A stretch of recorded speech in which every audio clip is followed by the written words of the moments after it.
Okay, here we go. Focus. The worst of times are when lawyers have to force their biggest smiles. Ready to go, Athena? You bet, Widget. Let's do this!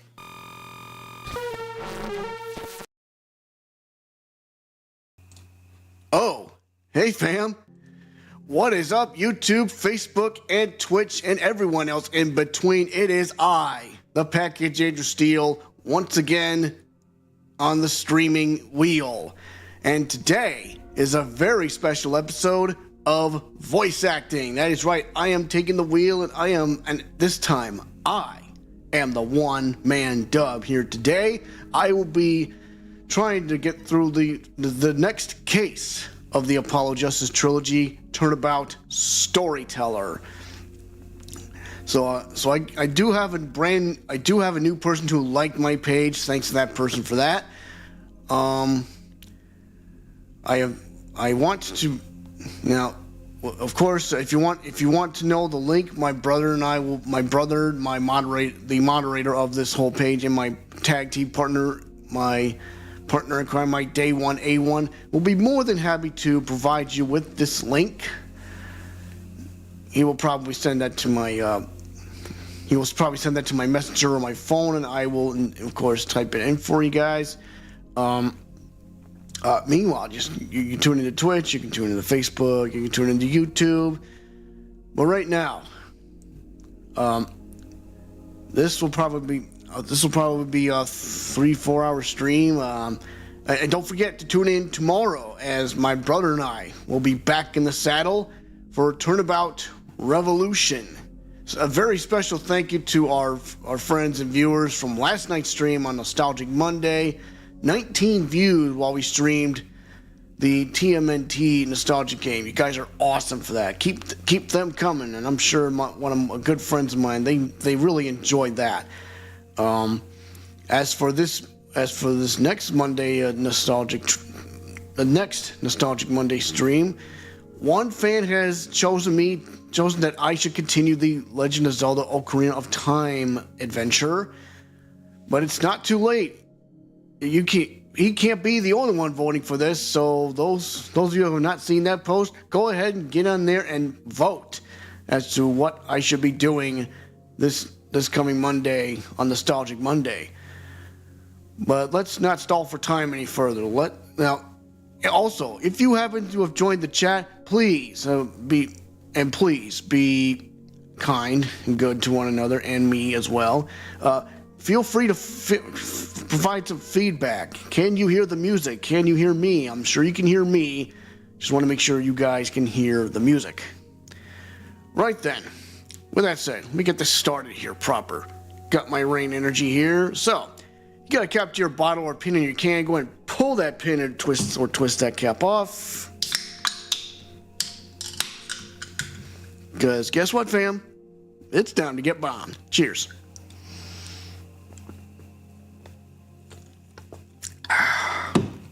Okay.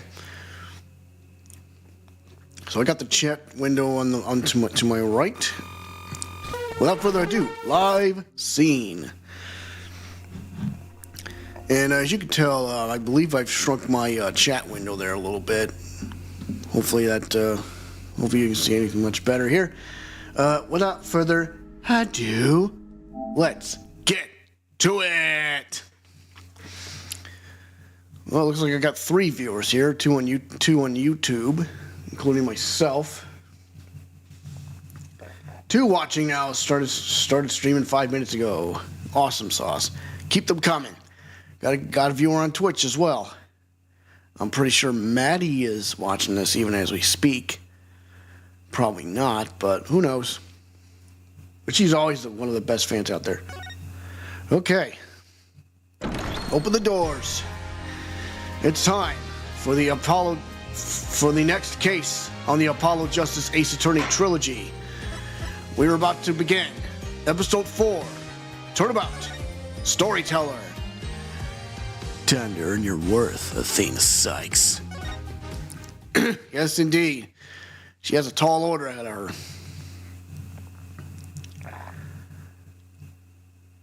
Episode 4, Turnabout, Storyteller.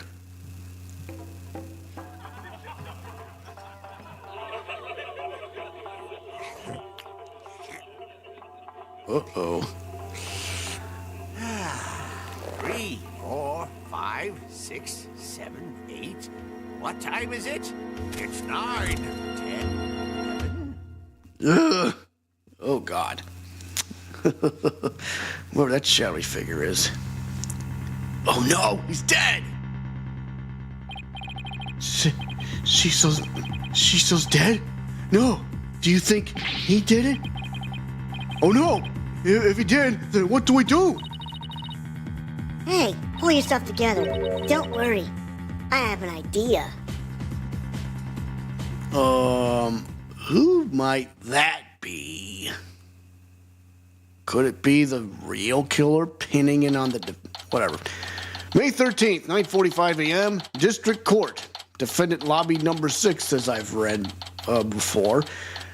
Meanwhile, Athena is frustrated as she waits for her client. What the heck? Who brings a defendant to his own trial late? Plus, the request was so last minute, I didn't even have a chance to talk with my client.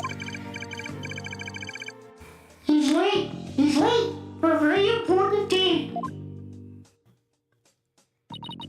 My name is Athena Cykes. Armed with analytical psychology and a full arsenal of legal know-how, I am a fully competent defender of the Wright Anything Agency. Well, I wish my client would show up already. The trial's about to start. Suddenly, a figure appears. It appears we made it just in time. Where have you been? The trial's about to start, Simon. You needn't get so worked up, Athena. His baldness can wait. There's no way he'd wait for me. And besides, why would I want to start off on the wrong foot with him right out of the gate?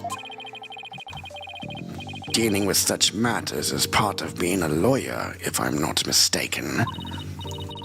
Yeah, well, covering for your lateness is not. Still but a rank amateur, I see. This is Simon Blackwell. He might not look it, but he's actually a prosecutor and a psychology specialist. He and I go way back. As for our shared specialization in psychology, we're both disciples of the same person, so to speak, but he's kind of my senior, I guess. But twisted sense of humor or no, I wish he'd stop treating me like a child all the time. So, where are Wright Dono and Justice Dono? Mr. Wright is abroad, and Apollo is helping Trucy with her magic show. Didn't I tell you? They're what? So neither one of them are here? Leaving you to take this on alone? Yep. Ye gods. Call Wright Dono back. It's not too late. Oh no, not too late at all. You would only need to know how to teleport. Very well. Then I will settle for Justice Dono. Go grab him by the horns and drag him here. Apollo is literally in the middle of a show, Simon. You may not want to admit it, but I've got what it takes to take on this case. Just leave this to me and go watch from the gallery. As your defense derails in spectacular fashion? No, as I win the heck out of this trial. I'll be okay, promise. So wipe that look off your face already, will you? Anyway, I take it the guy behind you is... Yes, he's He's asleep again. Oi, Bucky, wake up! Ow! What'd you do that for, Sammy?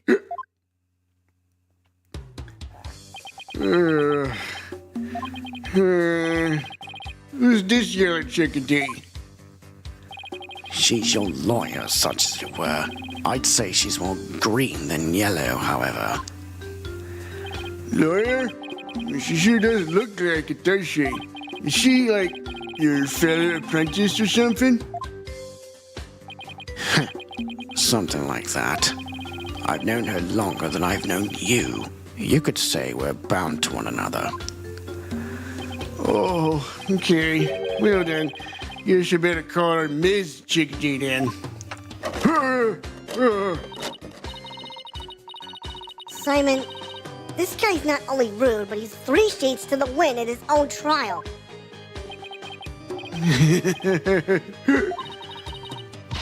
I know we just met, but I'm about ready to give him a piece of my mind. Do as you will. Just save it for after the trial. Miss Chickadee. Don't call me that. How you do? Simon here is an old friend of mine. I'm the 4th generation head chef of Wet Soba. Wet noodle number 4, Bucky Wet. Nice to meet you. It's nice to meet you too, Mr. Wet. So he can pull himself together when he wants to. If only the trial wasn't starting in a few minutes. Having been accused of a murder that only occurred yesterday, I'm afraid it's taken a toll on the poor boy. And you happened to be there at the theater where it all happened too, right? They said they found the Rakugo storyteller murdered in his dressing room. Indeed. The victim, master storyteller Taifu Tonido, was a long-time patron of Wet Soba. Master Tonido had been looking after Bucky ever since Wet Noodle number 3 passed away. I see. So the victim was kind of like a father to the defendant, huh? That stupid old fart. Like your father? No way. He was always dishing my soba. How dare you speak ill of him? Running your mouth like that is why they suspected you of his murder in the first place. Now pull yourself together. Number 3 must be rolling in his grave. But Jamie, the police, none of them believes me. They won't listen to me. Looks like he's still in shock from the whole ordeal. Don't worry, Mr. Wet. Everything's gonna be all right. I'm going to defend you with everything I've got. You're in good hands now. You mean you believe me, ma'am? Of course. No matter what, I'll believe in you to the very end.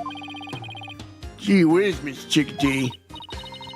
Now come on. I need you to shape up. Just like those al dente noodles of yours. Yes, ma'am. My soba is the first.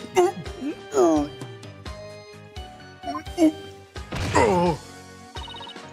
Mr. Wet! Bucky, you great big pillock. So, how exactly do you know this guy? I used to frequent Wet Soba, and still do, in fact, so I've known him since he was a lad. That's why his father and Master Tonido were always so good to me. I didn't know you liked soba so much, Simon. I wouldn't expect one such as you, who eats meat slapped between slabs of bread, to understand the delicate taste and the subtle textures imparted by buckwheat flour. Hey, that's just rude. But I digress. I'm all about flavor and subtlety and stuff. If I let Wet Soba end like this, I'll never be able to face number 3 or Master Tonido in the next life. Ah, I see. And that's why you came to me. You wanted somebody you could trust. It was never my intention to ask you. I'll show him. I'll show him I can handle it just fine. Well, I believe it's just about time. What? We haven't even properly discussed the case yet. What's the matter? You look nervous, Athena. Don't tell me you're chickadeeing out. I'm just troubling with the excitement of battle, that's all. Off Gex, let's do this. Come on, Mr. Wet. Get up off the floor. We've got a case to win. Yes, Miss Chickadee. I'm gonna do my best. Wet Soba, Wet Soba, Wet Soba, Wet Soba, Wet Soba. Ring, get your phone. Hello. 2 bowls noodles? Sorry, sir. No can do. Kind of busy at the courthouse. Huh? They hung up. Okay, let's do this. He's not going to do himself or his case any favors like this, Simon. Maybe we should let him go get some rest somewhere. Let me rest? Maybe if I were a lump of regular flour dough for udon noodles. Not fresh, like my soba. Nah, you don't let soba dough rest. It's all about the three freshes. Grind the buckwheat seeds fresh, cut the dough fresh, boil the noodles fresh. Oh no, not again. He's blacked out. Oh boy, I just knew something like this would happen. Simon, what are these three freshes of soba he was talking about? First, buckwheat seeds or groats are ground to make buckwheat flour. Then dough made with this flour is cut with a large rectangular knife into noodles. And finally, the buckwheat noodles are boiled. Each step is done immediately, one after the other, so that the soba is fresh when eaten. Hold on a second, folks. I want to check something real quick. These three freshes of soba he was talking about. Okay, I'm good. Anyways. Oh, so that's what he meant. I wouldn't want him to make me any soba right now, though, that's for sure. Athena, this is no time for idle chatter. You need to get into the courtroom, now. Just remember, as a prosecutor, I will be unable to lend you a hand. So don't expect any help from my quarter. There you go, treating me like I'm incompetent again. For your information, I wasn't planning on asking for you for your help anyway. Just you wait, Simon. I'll show you.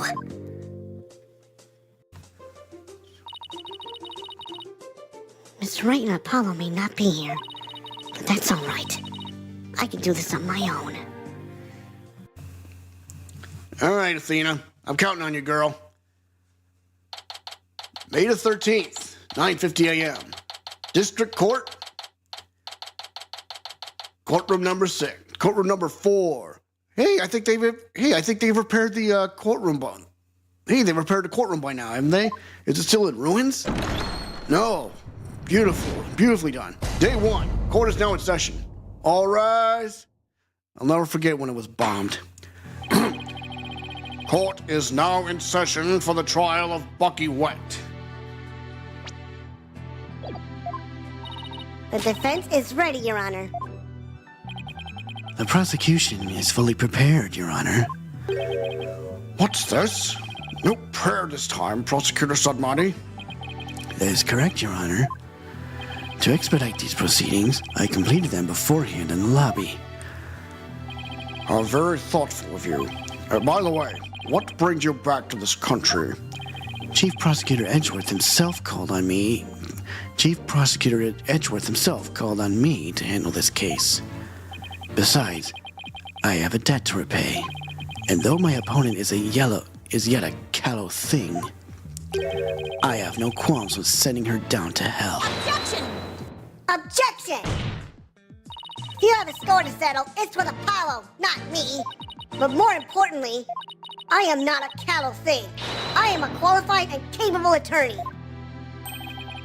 Then what is that yellow attire if not proof of your immaturity, you small spring chick? Now cease your shrill chirping. You dare insult Queen Athena? How dare you? No, Prosecutor Sudmati. She is still only a teenager. Please go easy on her. Great. Not even the judge is giving me the kid treatment. Very well, very well. Shall we begin, Your Honor? Yes, I suppose we should. Now then, Prosecutor Sudmati, please give your opening statement. I'll show him what I can do.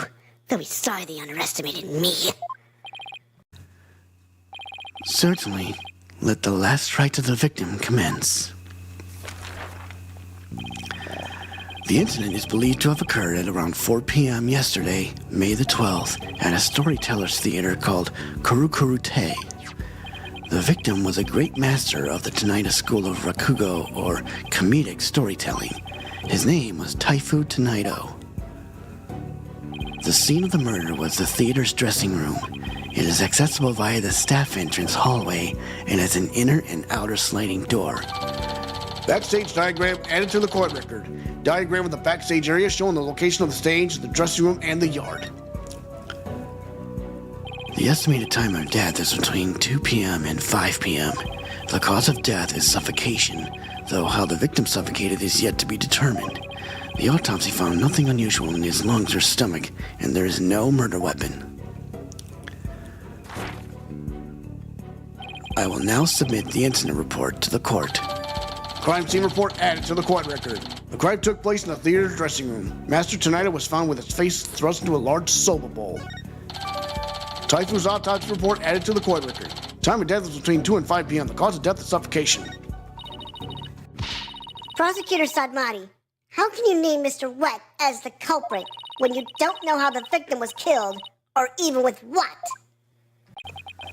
While it is true that the weapon and precise method are as yet unknown, the accused is the only one who had the opportunity to commit the murder.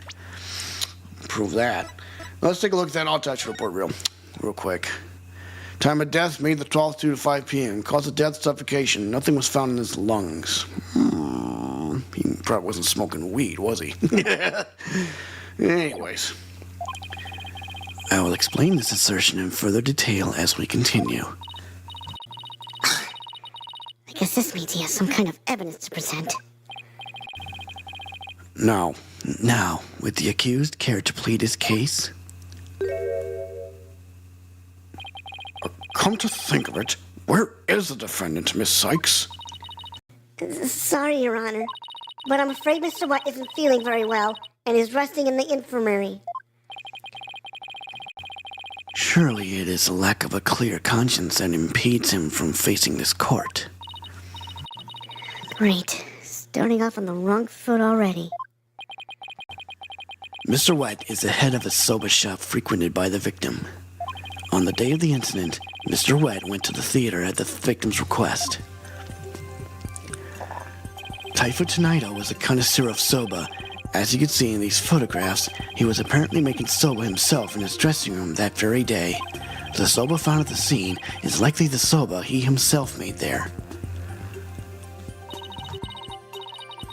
Liking soba is one thing, but making it in a theater dressing room is a bit much, no? Master Tenaido truly had a passion for soba, didn't he? For a man like that to be murdered by a soba chef is simply unthinkable. And yet, the accused had ample motive, for in the victim's safe, we discovered the deed to the accused's shop. Mr. Wet was to inherit Wet's soba when he lost his father recently. However, it is believed the victim stole the shop's deed during the transfer process. The prosecution believes the accused killed the victim in order to get the deed back. Wet soba deed added to the court record. Found in the victim's possession is deed for the soba shop. The deed holder is Bucky Wet. A murder over the deed to a shop. That does sound like a plausible motive. So that's what this case is about. I wish Simon had filled me in a little better. I could have contributed more than just 1,000 buckets of cold sweat if he had. Defense. From your demeanor, I gather you know very little about the details of this case. Well, you see... Satula! You are dishonoring the soul of the victim by appearing in the courtroom unprepared. You are an embarrassment to your profession, you putrid egg yolk. I'm sorry. Paul's a red pepper and now I'm an egg yolk? We've only just started and I've already been demoted from spring chick. I am ready to call my witness, Your Honor.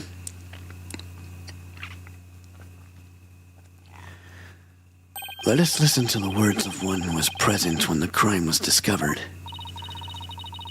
Someone who was there when the victim's body was found? Who might that be? Very well. Witness, please take the stand. Who might that be? Oh, it's him. Witness, please state your name and occupation. Simon Blackwell, prosecutor. Prosecutor Blackwell, you didn't tell me you were going to take the stand. There simply wasn't time.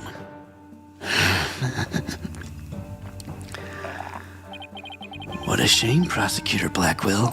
Had you shared the damning scene you witnessed beforehand with the defense, we could have moved this trial along and saved the victim's soul that much faster. Damning scene? What in the world did Simon see? Prosecutor Sadmadi, was it? Before I give my testimony, there's something I'd like to confirm. By all means. This case involves rakugo, a very traditional form of Japanese comedic storytelling.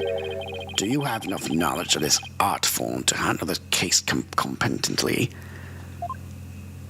Are you implying that I am not qualified for this case? Not yet. I am simply trying to ascertain your familiarity with the topic. For now. It is a prosecutor's duty to learn the background of any case he takes on. I did some research on rakugo last night, and I've grasped the overall idea of it.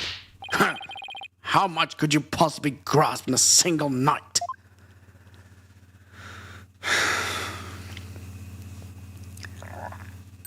Rakugo is a form of entertaining storytelling that originated in the land of Japan. In it, the storyteller sits alone on the stage with only a fan and it tells.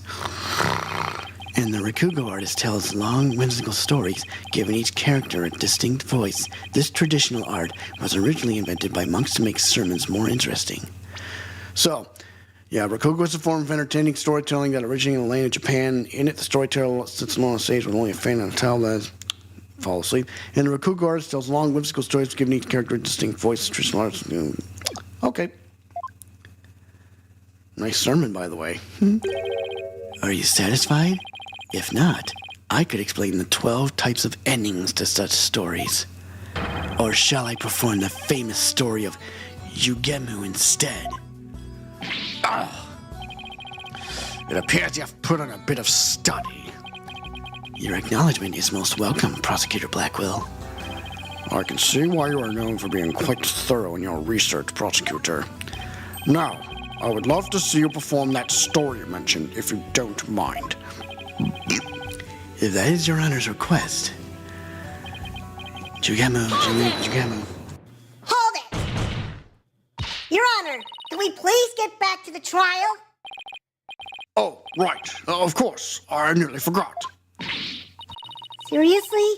Of all the things we could forget. Now then, back to the case. Prosecutor Blackwell, please tell this court what you witnessed. All right, Prosecutor Blackwell, time for a little witness testimony. What Simon saw. I went to the theater yesterday and arrived at approximately 4 p.m. I went straight to Master Tonighter's dressing room to say hello. Bucky went into the dressing room thereafter, only to come storming out a while later. Master Tonighter's junior disciple, Uendo, apparently then entered the room soon after. That's when Uendo discovered Master Tonighter's body. I think it's time to grill him like a hamburger. Now wait just a minute here, Prosecutor Blackwell. With testimony like that, you're practically accusing Mr. Wet of the crime. All I can do is state what I saw. I can't help how it appears.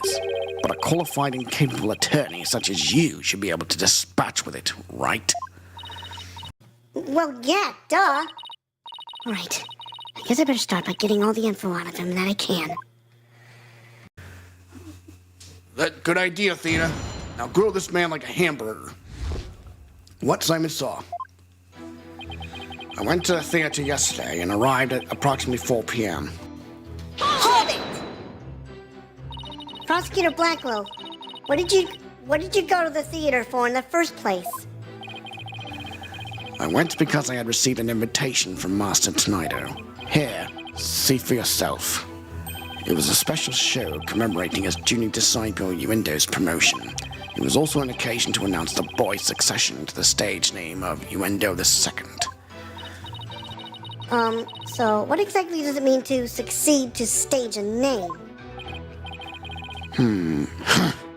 You really don't know, do you? In the performing arts, a name succession is when an artist inherits a predecessor's name. I see. So there was another Uendo Rakugo artist before, and this disciple succeeded him, huh? And what exactly did your invitation say? It contained a simple letter of salutations and an outline of the show's program. Oh, it appears Typho Tonighter was going to perform Tokisoba, or Time Soba. He's famous for his masterful pantomime of eating soba, using only his fan as a prop. And Uendo was to perform Soba Sai, or Soba Glutton. A soba-themed show, I see. It seems you know a thing or two about Rakugo yourself, your baldness. The first to perform was the senior disciple, Geiru, followed by Uendo. And lastly, Master Tonighter. Invitation added to the court record. The invitation Simon received from Master Tonighter to the show commemorating Uendo's name, succession, and promotion. I see. So that's why you happened to be at the Storyteller's Theater yesterday. So, what happened after you arrived? I went straight to Master Tonighter's dressing room to say hello. Hold it! And how did Master Tonighter appear when you said hello to him? I went with the intention of greeting him, but ultimately we didn't actually meet. You didn't see him? Why not? Geiru escorted me to the dressing room, but we heard the sound of Rakugo being performed from within. Thinking the master was rehearsing, we decided to wait in the hall until he was done. You heard Rakugo being performed in the dressing room? Yes, not just me, but Geiru as well. In other words, you can confirm that the victim is still alive at around 4 p.m.? Correct. I couldn't hear him clearly through the doors, but I'm sure it was Master Tonighter. I could tell because it was the time sober routine being performed in there. So that means the victim was killed sometime after that. Bucky went into the dressing room thereafter, only to come storming out a while later. Hold it! Please tell us in detail how Mr. Wet appeared at the time. Geiru and I were waiting in the hallway for Master Tonighter to finish practicing when Bucky appeared and entered the dressing room with his things. What happened after that? We heard what sounded like Bucky shouting inside the room. About 10 minutes later, Bucky came back out to the dressing room, looking rather irate. This is most likely when the murder was committed. The victim was an elderly man. It would have been entirely possible to kill him within the span of 10 minutes. I better come up with some kind of counter-argument, and fast. Master Tonighter's junior disciple, Uendo, apparently then entered the room soon after. Hold it! What do you mean by apparently? Didn't you see him go in? No, I couldn't. I wasn't able to see the dressing room door from where I was standing at the time, but Geiru was right in front of it, so I'm sure she saw it all. I see. And why do you suppose Uendo went to the dressing room anyway? He had just finished his routine, so he was making a courtesy call. A disciple is to pay their master respect right before and after each performance. And all disciples are expected to do this? Yes, it's common courtesy among Rakugo artists. I see. Could you tell us what happened after Uendo went into the dressing room? Certainly. That's when Uendo discovered Master Tonighter's body. Hold it! And how did Uendo act at the time? After Uendo had been in the dressing room for 2 or 3 minutes, we heard a scream from inside the room, and Uendo came flying out. Did you hear any signs of a struggle at that time? No, just Uendo's woeful scream. I see.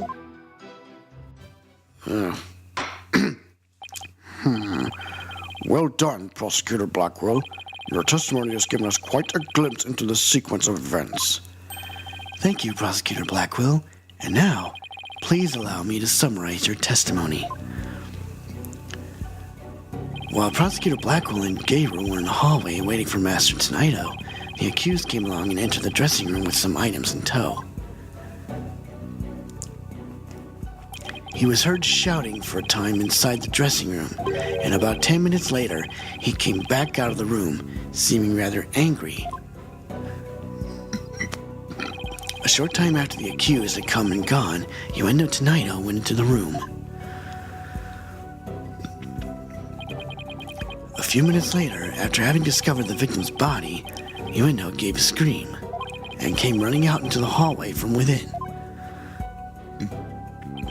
Prosecutor Blackwell and Gayru then ran into the room and saw the body for themselves.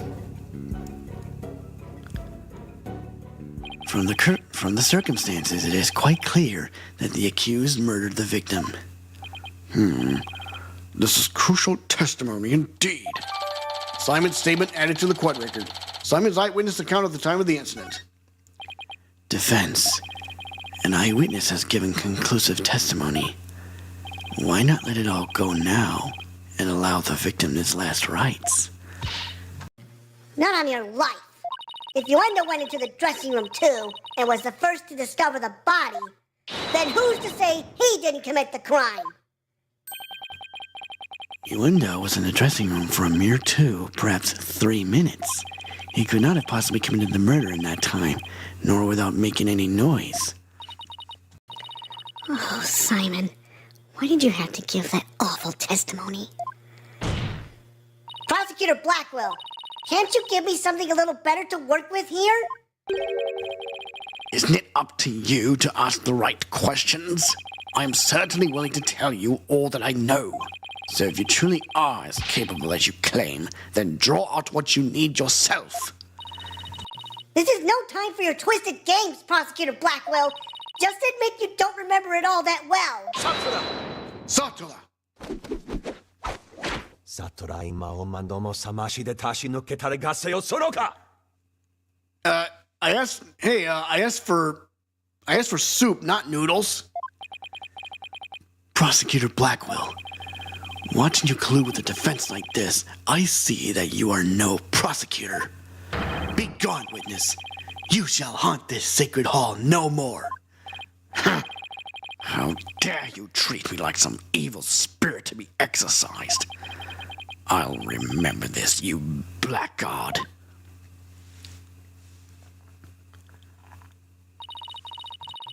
Don't worry, Prosecutor Blackwell. I've got this. Would I have my way, he would not be the only one here to step down. You half-boiled putrid egg yolk. Ew. I object to the notion that I'm a gooey, smelly mess.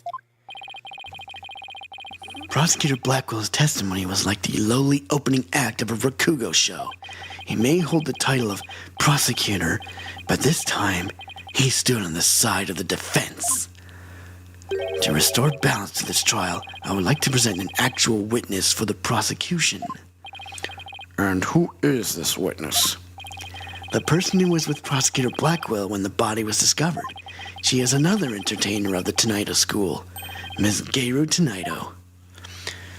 All right, let's see. Garo tonight is just, oh man. Look at it. Ugh!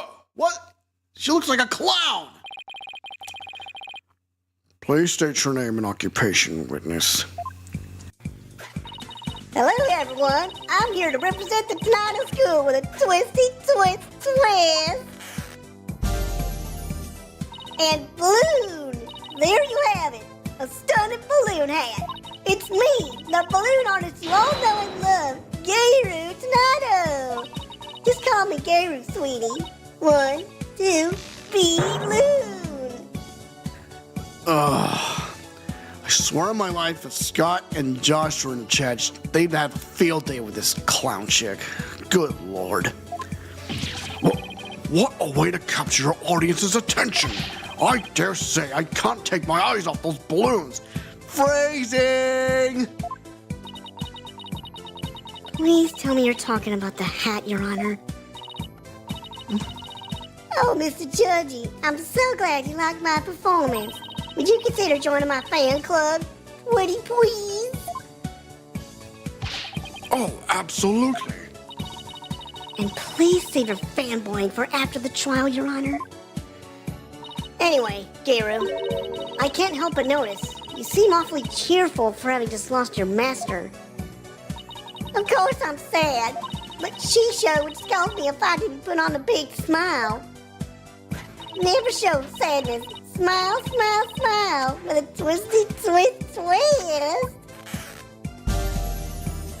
And balloon! There you have it, one gorgeous cake. How many of those balloons does she have under her sleeve? Oh, man. Now, I see. I guess an entertainer's gotta do what an entertainer's gotta do. Her balloon art's worse than a research test. All I saw was a severed monster head. Garu, you're obviously a balloon artist. So how did you come to be a member of a Rakugo school? Well, my late father, that is, was a Rakugo artist, you see. So I joined the Tanada school to be just like my daddy someday. I see. My father and I owe so much to Shisho, our master, but that Bucky Wit, ooh, how could he? I want to see him pay for what he's done as quickly as possible. Your distress is entirely understandable, and my condolences for your loss. And not only that, but you have more to say about Mr. Wet? Every time he comes to deliver soba does, he yells at me. He always tells me to get away. Is there any reason why he would say such a thing to you? He says the smell of my perfume will get into his soba and ruin it. Like, how can he say that? This is a great scent. How very rude of him. I don't blame you for being upset. Excuse me, Your Honor, but please don't let Garu's balloons bias your judgment. Yeah, you tell him, Athena. Mr. Wet hasn't been proven guilty yet, remember?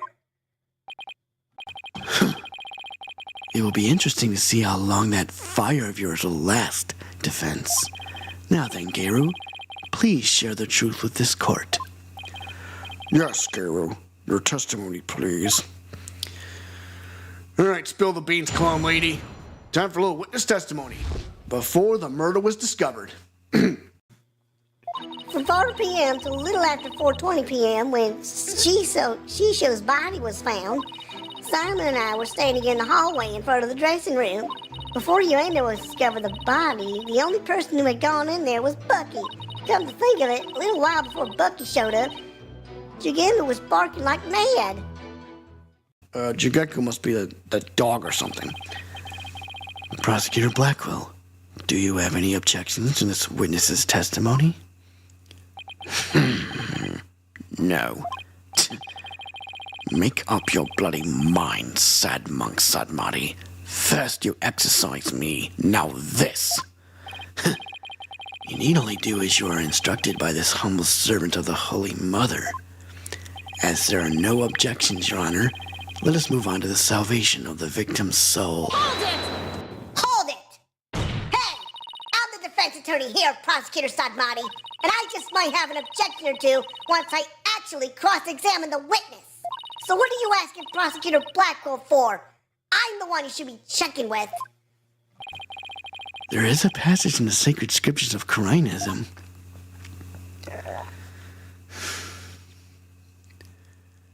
To stir the wind is beyond the power of a spring chick. In other words, the inexperienced are useless. With that in mind, it seems more judicious to consult Prosecutor Blackwell. He doesn't even see you as an adversary, Sykes Dono.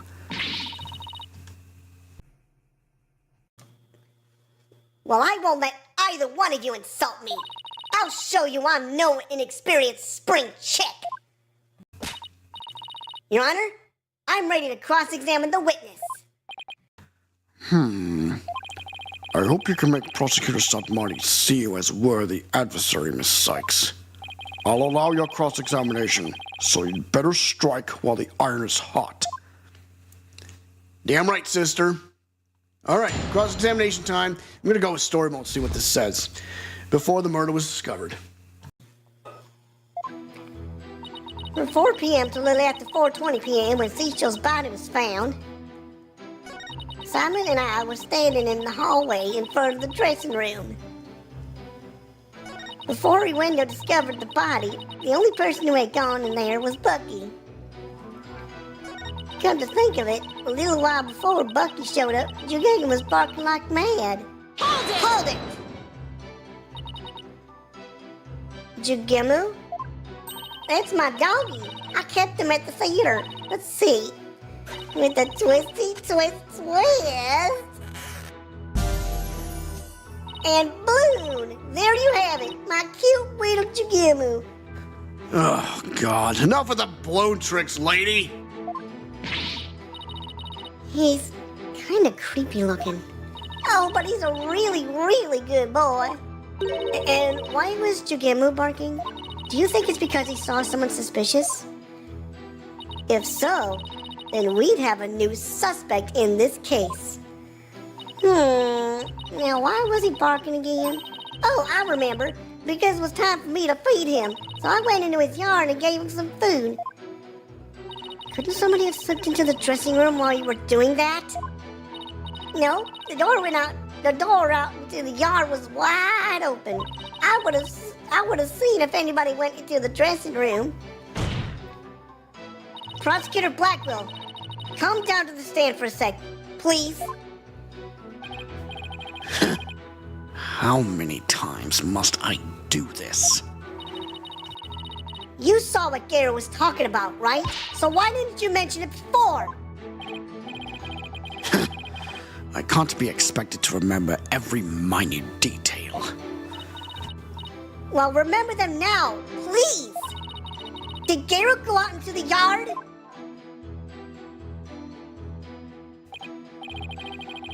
Yes, I remember now that she went to feed Jugemu, and I saw her looking towards the dressing room quite frequently as well.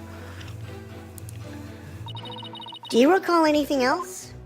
It looked as though she was feeding the dog a great quantity of dumplings or something. Jugemu couldn't finish them all, so he buried the rest in a corner of the yard. That's about all I can remember. Simon's statement updated on the court record. Simon's eyewitness account of the time of the incident includes additional info. Looks like Gary was telling the truth. Let's take a look at that statement real quick. Okay. Well, let's take a look at the title deed here. Nope, can't look at that. Yeah, okay. The invitation. Inside the envelope was a ticket to the show and a letter from the victim. The letter contained a simple greeting and a rundown of the show's program. Garo was to perform her balloon act. Then Uendo was to do his soba glutton routine. And finally, Master Tanina was to perform his timed sober routine. Simon's statement. Master Tanina was confirmed alive at 4 p.m. Bucky Wet entered the room at 4:10 p.m. and left at 4:20 p.m. Uendo discovered the victim's body upon entering the room after Bucky left. Before Bucky came to the theater, Gator was outside feeding her dog a number of dumplings. The dog buried his leftovers in the yard. All right, continue. Your Honor, I'd like Gator's last statement added to her testimony. As you wish, defense. I was in the yard, but the door was wide open, so I could keep watch on the dressing room. Oh, yeah? Well, how about this? Objection! Objection! So, you were able to keep an eye on the dressing room while you were out in the yard. Is that correct? That's right. The door out in the yard was wide open. Sorry, but that makes zero sense. Take a look at this diagram of the backstage area. There is a clear contradiction between this diagram and the witness's testimony. Oh? I'm afraid I don't understand, Miss Cykes. Please point out what contradicts the witness's testimony.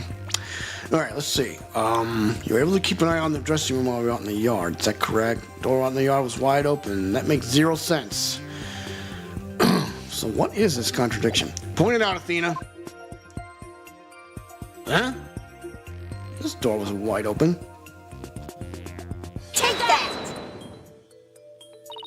Gayru was in the yard near the doghouse. Prosecutor Blackwell even saw her there. And while she was out there, the door to the yard had been left open. Ah, I see. Yes, if the door to the yard was wide open, as Gayru said, it would have blocked her view, making it impossible for her to see the dressing room. What? No way! But even if there were admittedly a few moments Gayru was not keeping watch, how much would that really affect this case? It would greatly affect the case. From the spot Prosecutor Blackwell stood, he couldn't see the dressing room door either. Anyone could have entered the dressing room during that time without being seen.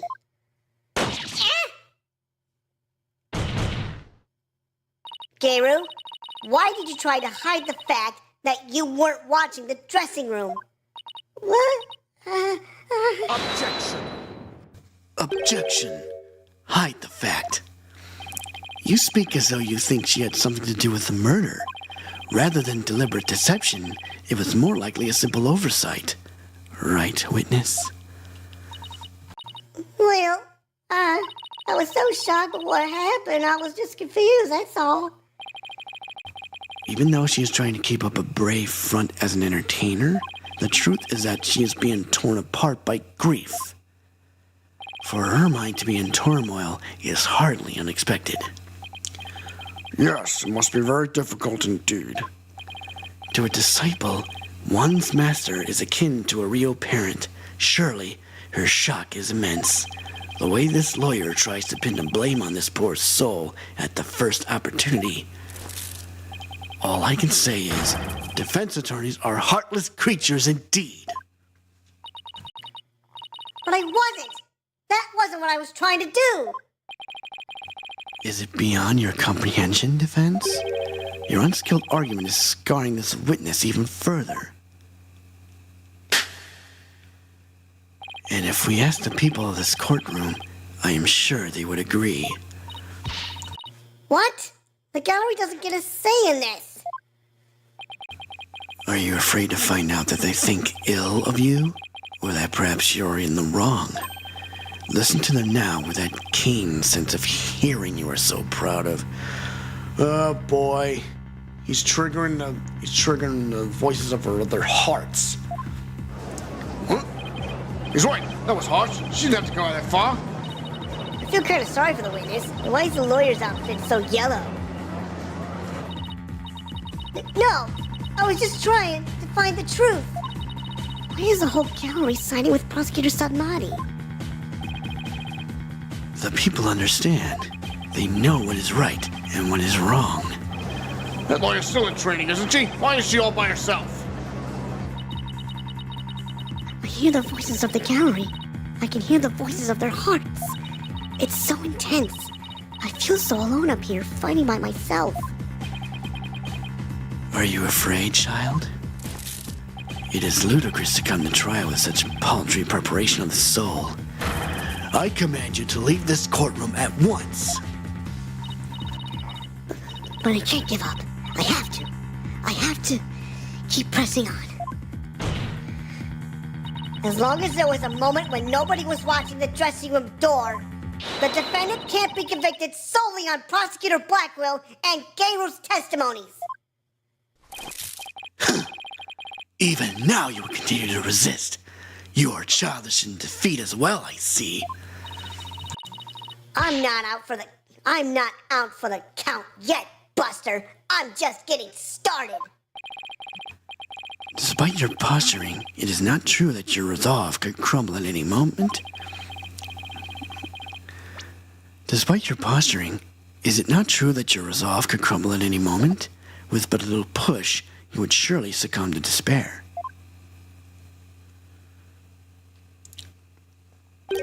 A little push such as with this piece of conclusive evidence. Conclusive evidence, huh? That is correct. We found a critical piece of evidence at the scene of the crime. The victim's dying message, which clearly implicates the accused, Bucky Wet. Look at these Japanese playing cards, known as karuta, lined up on the table. These special English version karuta cards spell out a message. That message, wet number 4. Wet number 4? You mean wet noodle number 4?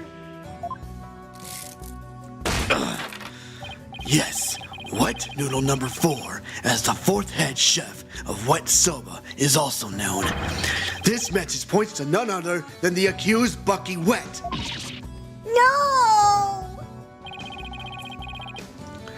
That makes perfect sense, doesn't it? Wow, great job, Mr. Prosecutor. Oh no, this is really, really bad. What do? Crime scene report updated in the quad record. Contains photos of the crime scene. The victim's dying message is clearly visible in them. Would you still carry on your futile fight in the face of this irrefutable evidence? You can say whatever you want, but Sattler! you can say whatever you want, but we won't know until we... Sattler! It is cruel to give the accused false hope. You will only compound his suffering. Wise people of the courtroom, do you not agree? He's right. It's cruel to make him suffer when there's conclusive evidence. What an incompetent noob. I feel bad for the victim and the defendant. Well, what? But I'm trying to prove Mr. Wet's innocence here.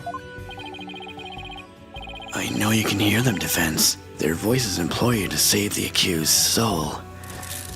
It is time for you to let it go and move on, you inexperienced lawyer. You lack the competence with which to accomplish anything meaningful here. Is he right? Is this too much for me to handle on my own? What good is she doing anybody? She just quit right now.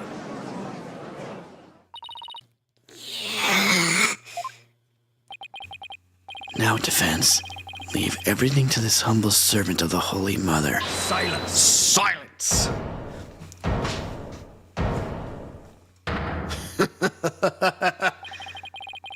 He's trying to use your keen sense of hearing against you to manipulate the trial, Athena.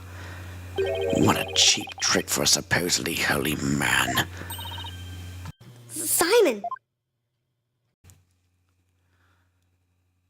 And you, fop doodles in the gallery, can't a man want a trial in peace? This inexperienced amateur is about to turn the trial around. Does that prosecutor really think she can turn things around? The mood in this courtroom is starting to change. Prosecutor Blackwell, what are you doing at the defense's bench? I grew bored of watching from the gallery. Besides, if I were to leave this trial to this spring chick and lose my favorite sober shop in the process, I will be quite cross. You voluntarily stand on the side of impurity and sin? Truly what a fool you are. To think you were so easily manipulated by these parlor tricks. Whatever happened to qualified and capable Athena? I just let my guard down a little bit, but it won't happen again. Then gird up your loins and steel yourself for battle.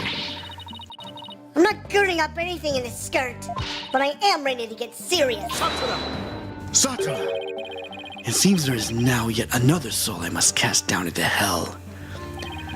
I was in prison for a long time, and hell sounds no worse than cell, to be honest.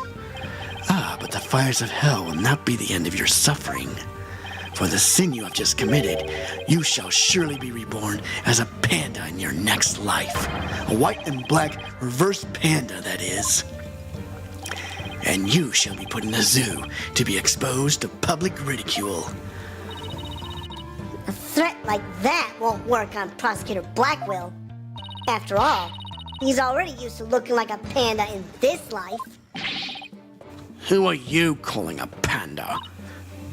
Sorry. I see that you are both prepared to face the fires of damnation. Gayru, thank you for your service. You may step down now. Okie dokie. Bye-bye, balloon.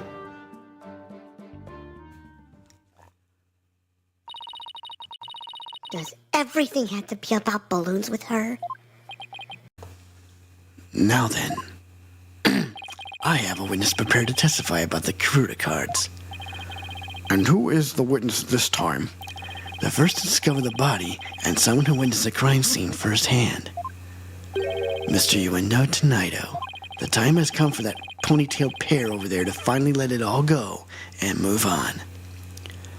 Very well. Let's bring in this witness then. Already it's been an hour. I'm surprised. Now who's this? Witness, please state your name and occupation. I am the Rakugo storyteller, Uendo Tonido. Even if my performance isn't worth watching, I will certainly watch my words. I wouldn't want to say anything thoughtless and get arrested. After all, that'd be a Raku no-no. Thank you, everybody. Good night. Hold it! Hold it! You can't leave yet. You've only just introduced yourself. Oh, my. Are you a fan of mine, miss? Would you like my autograph? One moment.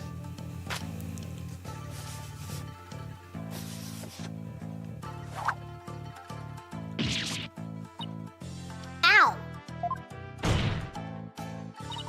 What do you think you're doing? No need to stay on ceremony. My fan deserves a fan, after all. A fan for a fan. Nice one. Oh, why, if it isn't Simon. How are you on this fine day, sir? Quite a dilly of a pickle we found ourselves in, wouldn't you say?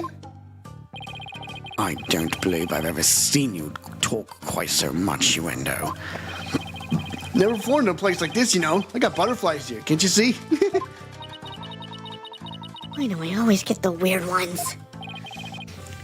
Pardon me, witness. As much as I enjoy your banter, I believe we had better return to the case at hand. Oh, I suppose you're right. In that case, I was promoted to Futasumi yesterday and received the stage of name of Uendo. The show is our way of celebrating my new name and middle rank standing. And then that happened. I never dreamed something like that. I never dreamed something like that happened. Not in a million years. And I just got my chance to start repaying my debt to Seashow, too. Yeah, plus I'm worried about Gayru. The way she clung to Shisho, poor thing. I told her to keep a stiff upper lip. Stiff like rigor mortis.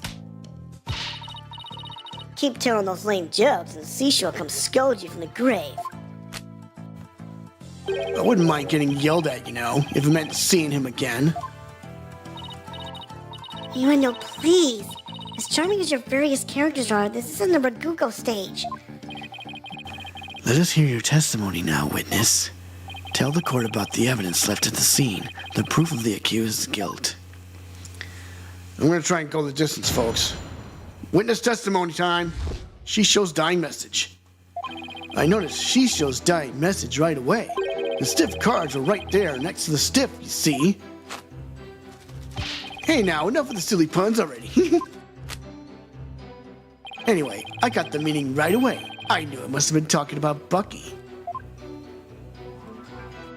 That was the Master's final message, left as he was drowning in soba broth. It's so like Seashore not to write Bucky's name out right. Plain and simple wasn't his style. Well, That was certainly a more entertaining testimony than usual. The variety of characters performed by the witness was absolutely splendid. But he shouldn't be performing any characters in the first place, Your Honor. Innuendo. The murder weapon hasn't been determined yet. So how can you say that the victim was drowned in soba broth? It's obvious. All you have to do is look at the crime scene. He was found with his face shoved in the bowl. It's only natural to assume he was drowned in the broth for the noodles. Except, we're not here to assume things, Innuendo, so please stick to just the facts.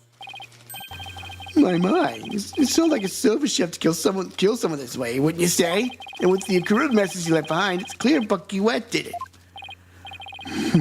Setting aside the issue of the murder weapon for now, that dying message certainly does seem to be irrefutable evidence. Indeed, it proves the absolute guilt of the accused. Even I gotta admit that I can't see how that message could mean anything else. Bucky is sober for the deed, all to get back to soba shop deed.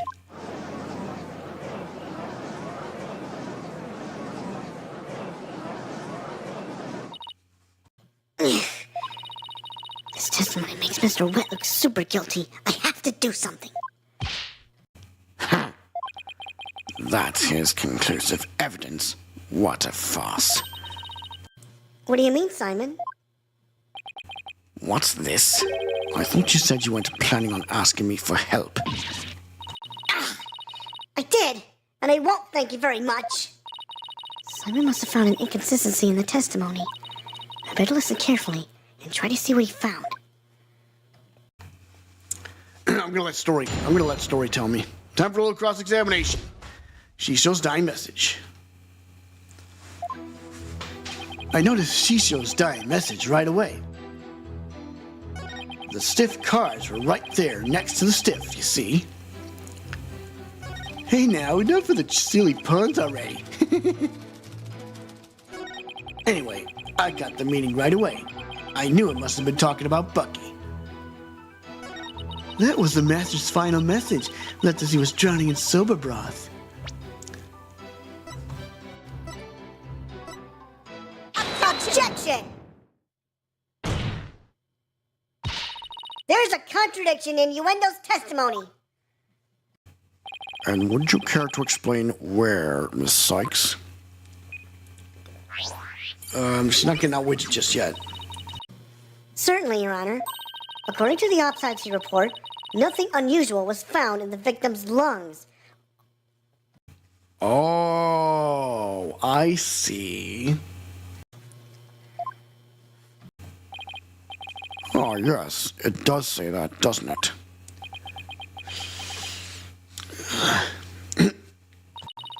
If he had drowned in a bowl of soba, then there should have been soba broth in his lungs. But since there wasn't any, it means the victim was suffocated with something other than soba broth. Haha, there we go, Athena.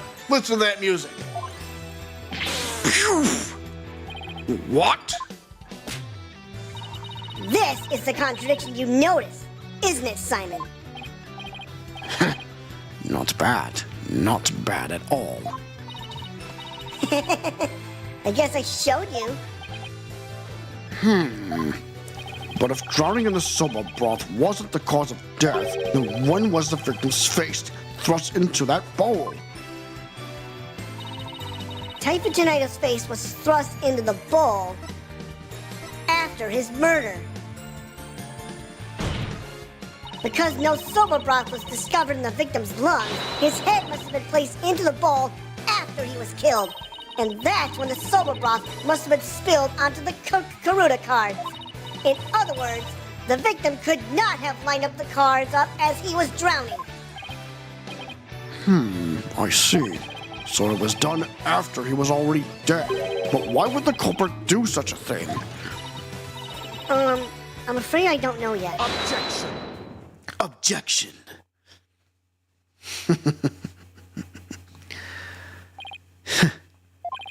You boast of psychological expertise, yet you cannot determine such a simple motive. My sides are liable to split at the absurdity. What? And I suppose you know why? Of course, desecrating the body in that manner indicates a strong sense of enmity on the part of the perpetrator. Yes, that does make sense. It certainly paints a clear picture of the culprit's intense feelings toward the victim. Feelings of resentment over the theft of the soba shop's deed, no doubt. Just great. Now the judge has an even more unfavorable impression of Bucky. Silence! Silence! Must you come undone at every juncture? If the culprit had time enough to set up Master Tenider's body, do you think they would have honestly failed to notice the dying message? Good point. The cards were right in front of this body, after all. Rationally speaking, there's no way the culprit could have missed that, huh? Objection! But was the accused rational at the time, given the way he stormed out of that room? Silence! Never mind that. I have something more important to ask you, Endo. Me? You saw the Karuta cards firsthand, did you not? Would you care to tell us about them in a bit more detail? Those tiny crime scene photos show us precious little of what I wish to know. Well, those cards are from Shisho's special Soba Scenes, a Tokyo Pass set. Each card is related in some way to Soba. Spare me the history lesson. Just tell me how the cards looked at the scene, and no more. Well, there was soba broth spilled all over them. That's not much help, I'm afraid.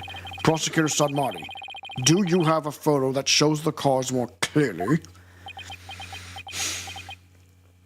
I do. Please accept this meager offering, Your Honor. What do we have here? Oh my! What delightful looking cards! Well. Tearing Prosecutor Sadmonk's conclusive evidence apart should be a breeze with this. Huh? Don't tell me you haven't noticed. Don't be silly, of course I have. Now let me look at this real quick. There's wavy, hound, equipment, traditional, nostalgic, ouch, 4. That's number 4. What is that all about? Not noticed anything. But I can't exactly say that now, can I? Karuta cards added to the court record. Karuta cards in the victim's dressing room. They spell out wet number 4. Miss Sykes, do you really see a problem with the prosecution's claim about these cards? Well, go on then. All right. It's do or die. All I have to do is study the picture and... These cards were rearranged. These cards were rearranged. But how can you tell? Please take a good look at these cards, Your Honor. The answer is right in front of us. Where exactly should we be looking, Miss... Sorry. Where exactly should we be looking, Miss Sykes? I'm thinking of the soba broth stains, or the size of the... I'd say the pictures of the soba broth stains. Please focus your attention on the soba broth stains on these cards. The outline of these stains don't match up with the larger stain on the table. Oh, would you look at that? You're absolutely right. And? Please recall that the soba broth was spilled and got on the cards after the murder, when the victim's face was placed in the bowl.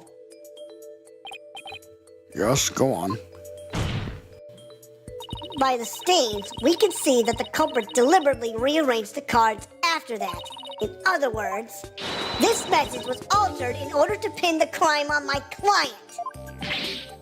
What? Then if we put the cards back in their original positions... We can restore the evidence and see who the cards were really pointing toward. That's true. Puhray. Then what are we waiting for? Let's do this. All we have to do is rearrange the cards so that the stains match up. Let's see. Where was this W card originally? Yeah, okay, so let's see. This card was originally here.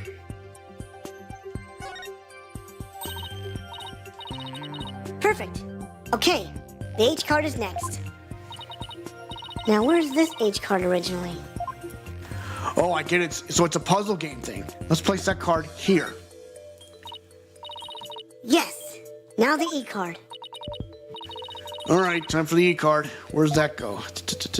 Right there. Perfect match. Next up is the T card. Okay, so looks like that is going to be right here. Great. That fits right in there. Now the N card. Nostalgic. Where was the N card? So there's definitely lots. There. Got it. There. That looks good. Now O. All right. Oh. So let's see. This card was originally right here. Nice. Almost done now. The last card is 4. Now, where was this 4 card originally? Only one answer. Right there.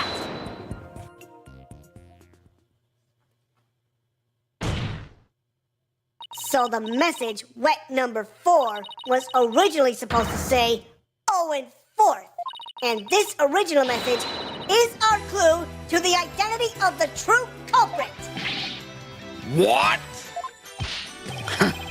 That indignant look on Prosecutor Sidemonk's face is positively priceless. This is absurd. So it was originally 0 and 4th? Was it wet number 4? Maybe the lawyer was smarter than we thought. Order! Order in the court! Well, I never would have imagined that there was more to these cards than meets the eye. Credit cards updated in the court record. Credit cards in the victim's dressing room. They originally spell out 0 and 4th as showing. Ho, ho, ho! So now that that's settled, what does this 0 and 4th mean? Wait. Am I? Who else do you suppose is to provide an explanation? Of course it's you. But I hadn't thought that far yet. Change the cards around all you'd like, but if you cannot explain what the message means, then it is as worthless as you are, defense. No!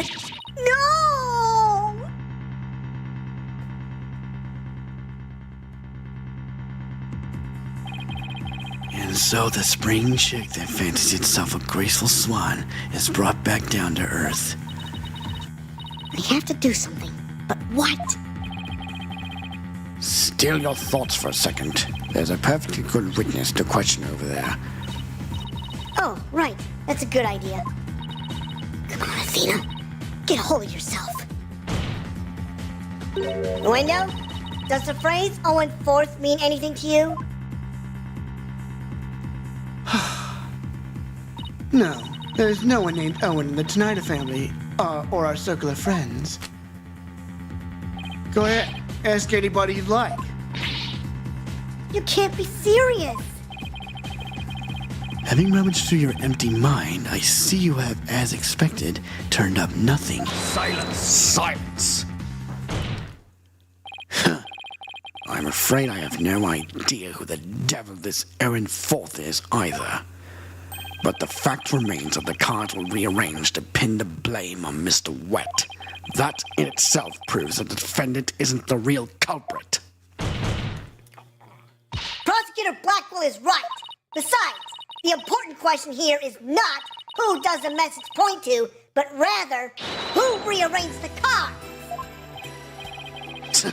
Why didn't you point that out earlier if you already knew? Sorry. In any case, there were 2 opportunities for someone to rearrange the cards. The first was when Mr. Wet entered the dressing room, and the second was when Uendo discovered the body. Are you accusing me of rearranging the cards? Me? who came to testify out of the goodness of my heart. Well, you didn't exactly come running out screaming straight away, did you? Even a mere 2 or 3 minutes is more than enough time to get up to some devilry. So what exactly were you doing in there, Uendo?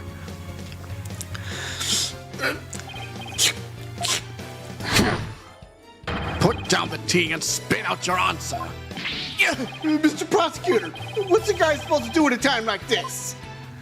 Silence is more precious than diamonds, witness.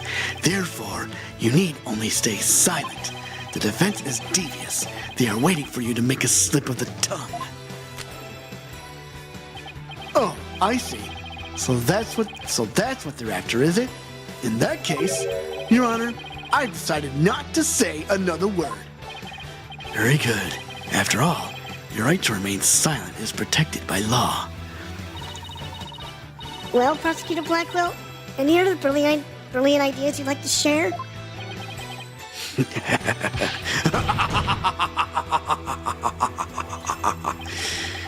Did you hear that, Sykes Dono? A Rakugo artist is afraid to speak. Who's ever heard of such a thing?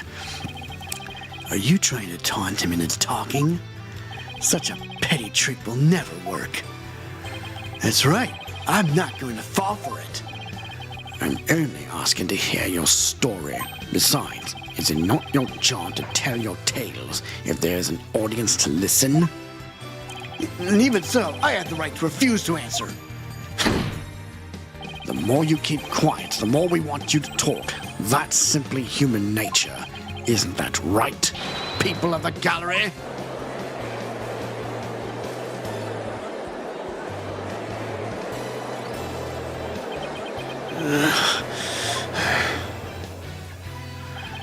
Even with this wonderful audience in front of you, you still refuse to talk?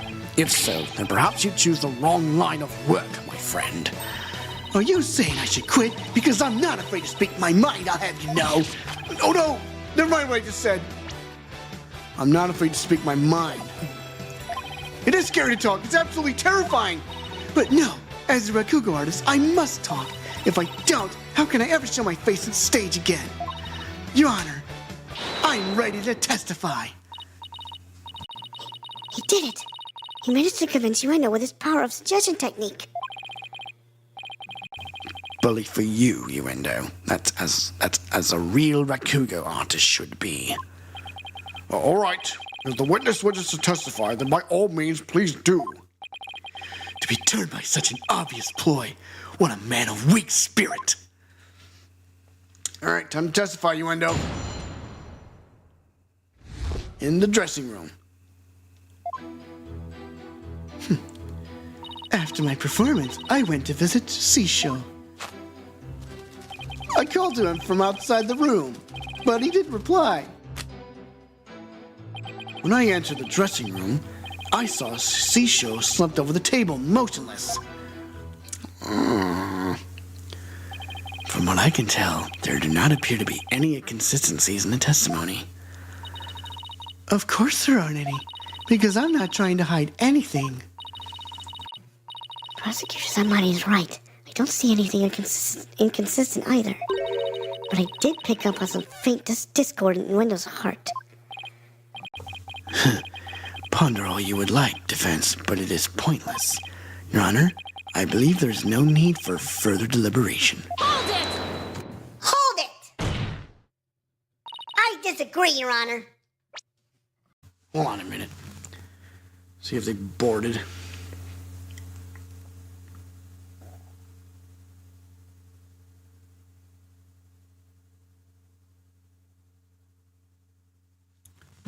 Oops, sorry about that. I disagree, Your Honor.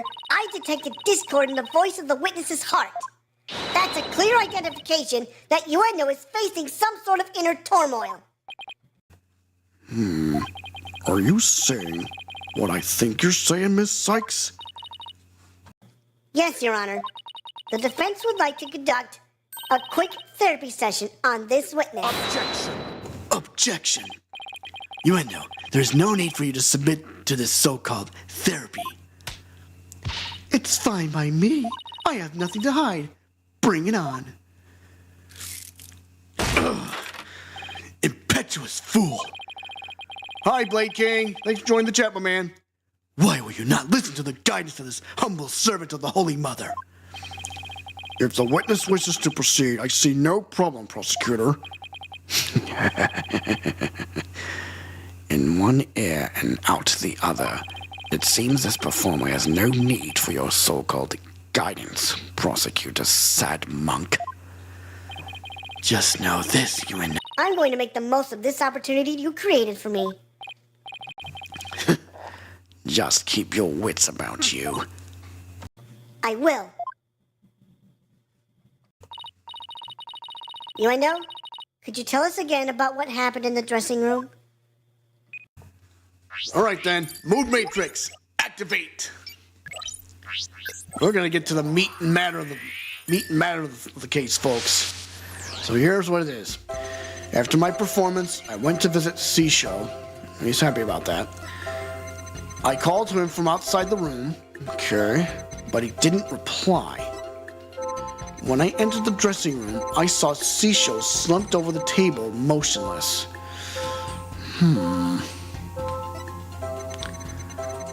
Well, wait a minute. Why would he be happy about the fact that he didn't reply?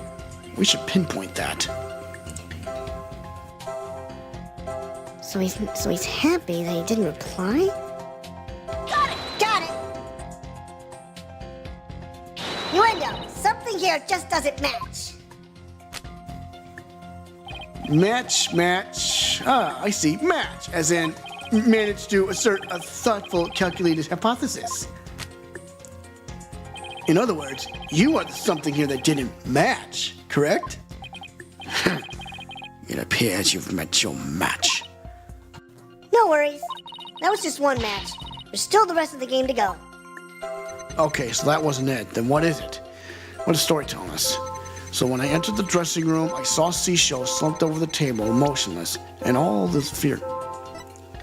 Got it! Oh, he wasn't surprised. Uendo, I'm noticing something. Oops. Uendo, I'm noticing something strange with these emotions. Some thin stranger with cheesy toe skin, you say? No! Something strange with these emotions! How could you have heard some thin stranger with cheesy toe skin? I don't know. Maybe it's me who's got some cheese in my ears. Did he will the floor to open up and swallow his cushions out of shame for that bad joke? The point I'm trying to make is that I noticed something unexpected in your emotions. Now stop hiding and come out where we can see you. Bailiff, please bring the witness a few replacement cushions.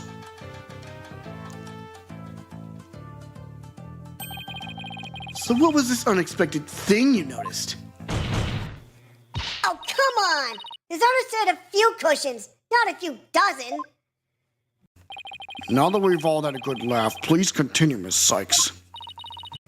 Who's laughing? Focus, Athena. Don't let yourself get rattled. When you entered the room and saw your master slumped motionless over the table, you weren't the least bit shocked, Uendo. Don't you think that's a little odd? One moment, please. All right, so taking a break here, folks. It looks like our parents have not boarded their plane yet. Hope those missed their connected flight out of Atlanta. A 2-hour layover, so I guess it'll be okay.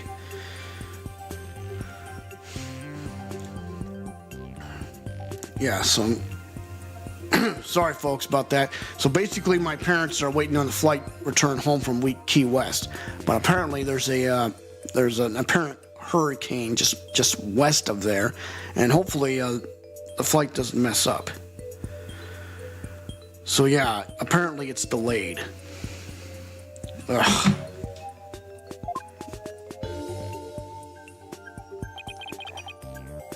Is it though? The lack of surprise means you were prepared for what you saw. And I think I know why. The reason Uendo wasn't shaken when he saw his master's dead body is because He knew about his master's death. You know, I think maybe the reason you weren't shaken was because you already knew you would find your master dead. Huh? He knew about this? What? What? What kind of a thing is that to say? You got it all wrong. Oh, right. I just remembered something. I thought Sisha was just sleeping when I first saw him. Well, we're halfway there. You thought he was sleeping? Sounds plausible, but... What made you think he was asleep? Well, he had his head and arms up on the table as if he were taking a nap. Oh, and one other thing. There was that note, too. Note? Dun dun dun. A note? What note? He must be talking about this. He must be talking about this. Resting, do not disturb. It appears to have been written by the victim. Allow me to read it. Resting, do not disturb. Sorry. Yes, that's the note I saw. After reading that, who would have think Sisha was napping? That is a pretty reasonable assumption. You've gotta be kidding me. Typhoon's note added to the court record. A note thought to have been written by the victim before his death. That's right. I saw this note. So that's why I thought Sisha was asleep. I want to change my testimony to include that statement. All right, I'll run an update. Okay, then, here we go. After my performance, I went to visit Shisho. I called to him from outside the room, but he didn't reply.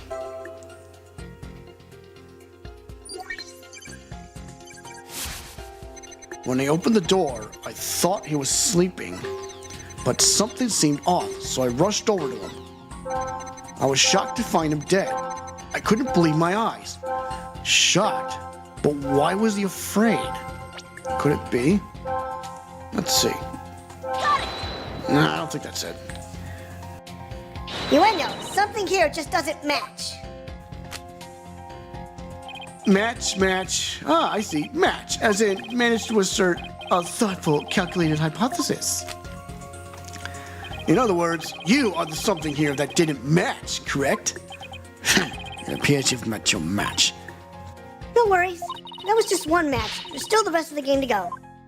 All right, what's the story telling us? So it's not the. Okay, so it's that. Something seemed off, so I rushed over to him. Got it. Also, he was angry about that, but why? Uendo, I noticed something funny in your emotions again. Funny, you say? I guess an entertainer of my caliber can make people laugh, even with my emotions. I didn't mean that kind of funny. Quite the opposite, actually. When you entered the dressing room, I see that you suddenly felt anger. What I want to know is, what made you feel angry all of a sudden? What? Let's see. Oh yeah, now I remember. As I was going in, I whacked my little piggy onto something. I was annoyed at my own clumsiness. Wait, you mean you stubbed your pinky toe?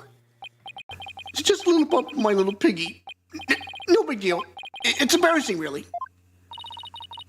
Sounds more like he's hiding something. I better dig a bit deeper. No need to be embarrassed, Uendo, but I'm afraid it's something we do need to look into. I don't really see anything you could have stubbed your toe on. In the area around the dressing room door in this picture. Maybe there was something there at the time. Uendo, what exactly did you stub your toe on? Objection. What an irrelevant question. You dishonor the soul of the victim with these unnecessary delays. You tell her. Really?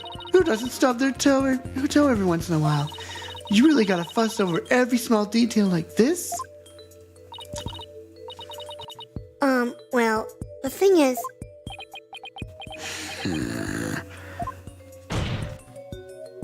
Even the most subtle level of fluctuations in a person's psyche can clue us into the truth. That's why it's important to get to the bottom of this question.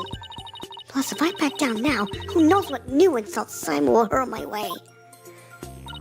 Is there really no trace left of what UNO stubbed his toe on by the door? What in the world might have been there then, but is not there now? What did UNO stub his toe on? He must have stubbed his toe on this.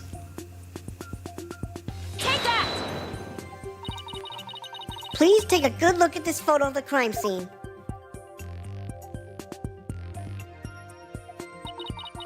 Do you see it? This long track that goes from the door all the way across the room?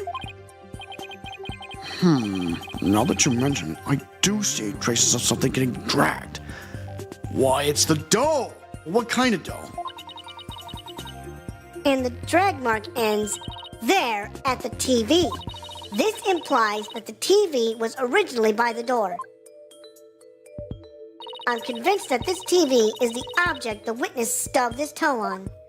Well, UNO, how about it? Yes, you're right. It was a TV.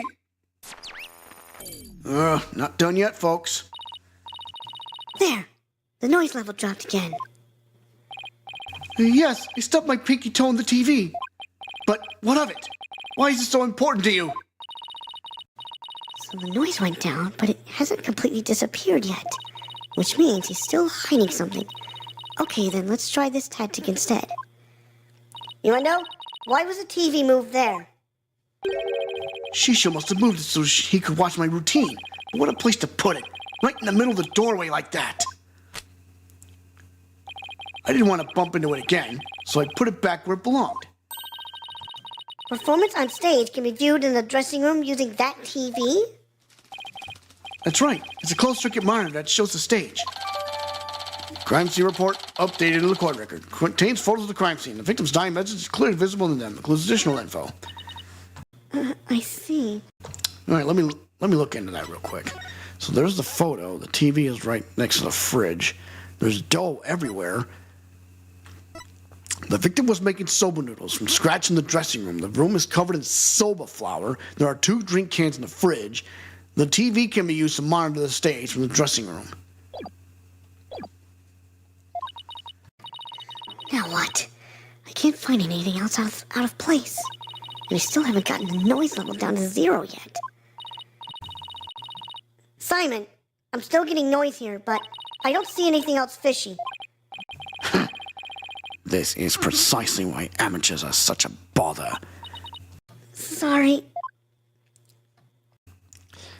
I'm in no mood to play nursemaid here, but if that's what it takes to save the soba shop.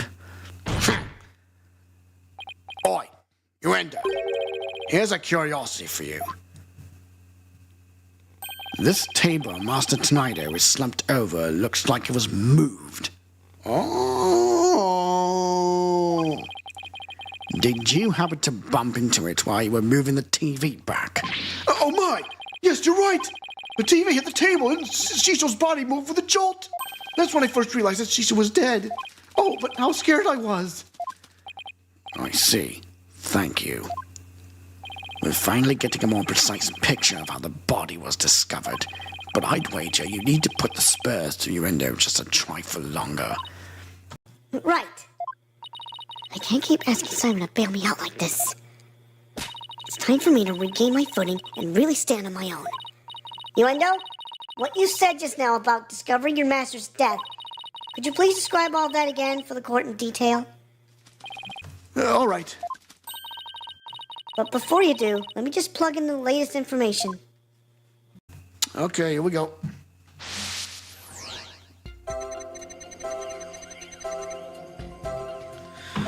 After my performance went to visit Shisho, I called to him from outside the room, but he didn't reply. When I opened the door, I thought he was sleeping. I tried to enter the dressing room, but I stubbed my toe on the TV. When I put the TV back in its normal spot, I realized that Shisho was dead. Okay. Seeing him slumped over that cluttered table. Oh, Shisho. Well, she said, but why is he even more surprised at that? Boy, I hope I'm right. Got it! That's odd. After the initial shock of finding the victim dead, you reacted with surprise again. What was it that surprised you, Innuendo, besides your master's death? What do you mean? What's more, you were even more surprised the second time than the first. What could have surprised you more than finding your late master? One moment, please.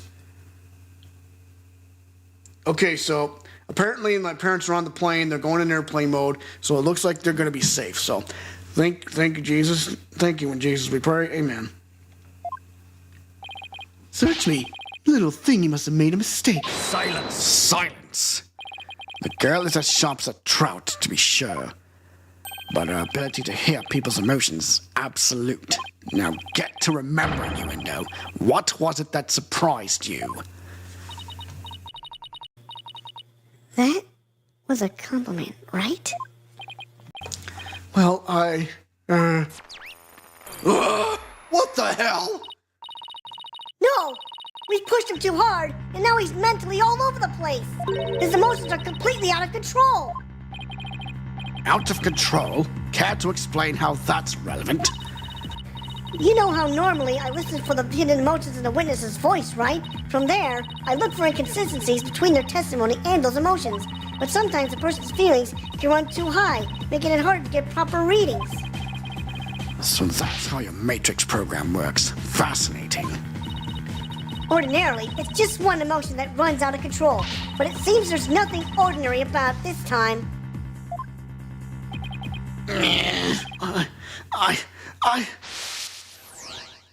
Uh-oh. Intense anger. What was he so angry about? After my performance, I went to visit Shisho. I called to him from outside the room, overwhelming sadness, but he didn't reply. When I opened the door, I thought he was sleeping. I tried to enter the dressing room, but stubbed my toe on the TV. When I put the TV back in its room's normal spot, I realized that Shisho was dead. Seeing him slumped over that cluttered table. Oh, Shisho. Alright, I'm gonna get with story mode on this. Oh. I knew it! What's got your knickers all in a bunch now? Ueno has multiple emotions running out of control at the same time. I've never seen anything like this, ever! So how does one bring a situation like this back under control? I'll have to find the root cause of this tangled mess before I can treat him. If I can identify what is causing this emotional rampage, then I can probe to dive in further. I'll need to point out what I think is the root cause and hit probe again. Through this process, I can identify exactly what's causing Uendo so much distress. And that will help bring his emotions back under control. In that case, let's get started, shall we? Alright, I can't guarantee success, but it's definitely worth a shot. Time to look for the root cause of Uendo's rampaging emotions. So let's get started, Telly. So it's not this. It's not this. It's not this. It's not this. Or is it? It's gotta be this. So we're gonna probe. What are we gonna probe? Got it! All the cards. I get it now. The cards were the root of it all. I... Don't try to deny it. You can't hide your feelings from me. The dying message that was left at the scene of the crime is what was causing your distress. And if the dying message was the cause of all those feelings, then that means the phrase Owen Ford must mean something to you. Hey, the Discord is gone. Bye-bye. There. Noise level 0. Finally. Sartula! The dying message consists of 2 words, Owen and Forth, but neither of these 2 words have anything to do with this witness. This topic warrants no further argument. Sure, there may not seem to be any direct connection between Uendo and the message. For now. But why don't you wait and decide what's necessary after you hear my theory? I trust you hit upon something, Athena. Yep, if my theory is right, we can finally solve the case of Uendo and the mysterious Owen Forth. Well, go on then. I can already tell this promises to be interesting. Now, please share your theory with the court, Miss Cykes. There was something puzzling to me about Uendo's out-of-control emotions just now. Namely, that there were 3 distinct reactions present. I had never seen that before, and I wondered how it could be possible. Is there a conclusion to this meandering musing of yours? Hold your horses, I'm getting there. So, could a person flip between 3 distinct emotions of such intensity like a switch? In the end, I concluded that it just wasn't possible.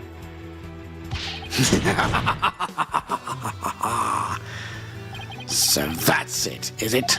A bit unconventional, but I'll grant that it's possible within the realm of psychology.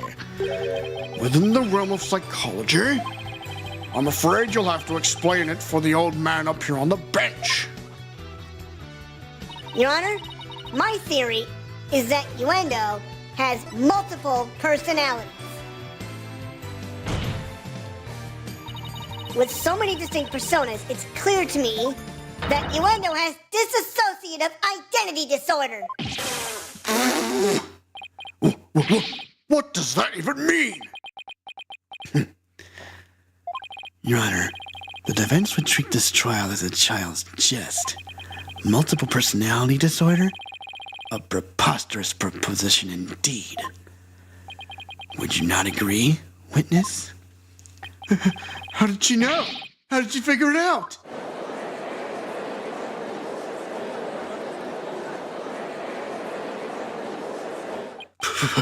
Polkunga!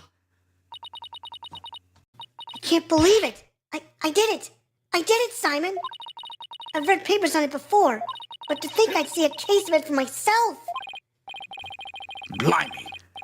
Rakugo artists tell stories as different characters, but as different personalities? Hey, you! Hey, you! Lawyer girl! You got a problem with us? Huh? No problem at all. This is all very hard to believe. But now that we've established that the witness has multiple personalities, could each of them please introduce themselves to this court? Ineo Tonido. I'm a Rakugo storyteller, as you know. Hello, everybody. Patches, a friendly Jesse here. Huh. Kisagawa. Kuri-san.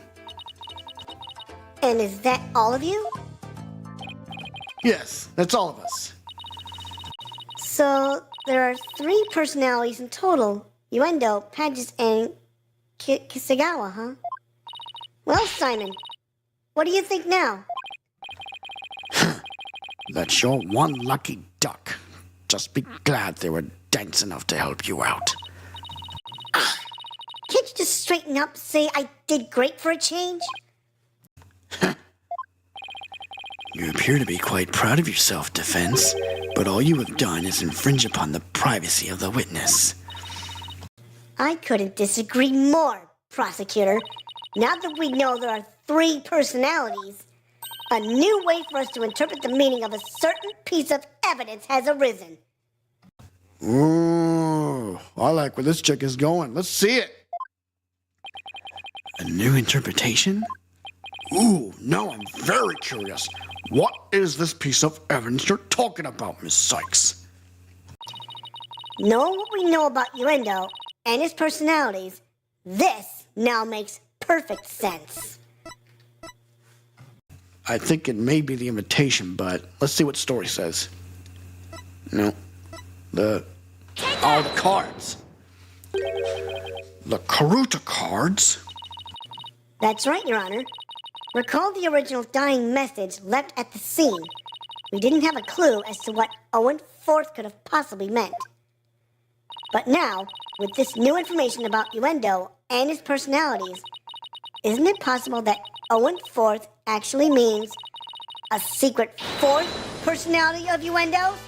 A personality named Owen? What? Pukaga! Uendo must have kept this dissociative identity disorder from us because he didn't want to be associated in any way with that dying message. No, that's not why. We kept our disorder a secret for a different reason altogether. We've been taking advantage of our affliction to act out various Rakugo characters. If word of this got out, well, our reputation as a Rakugo artist will be tarnished, as with the Tenaido name. That's why we kept it a secret from everyone except members of the Tenaido school.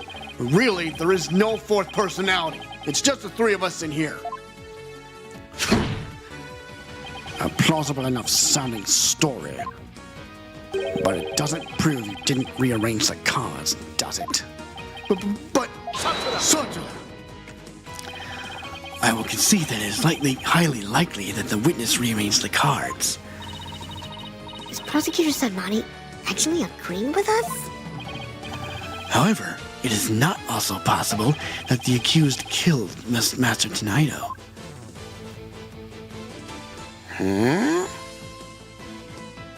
And then left that message in order to frame the witness?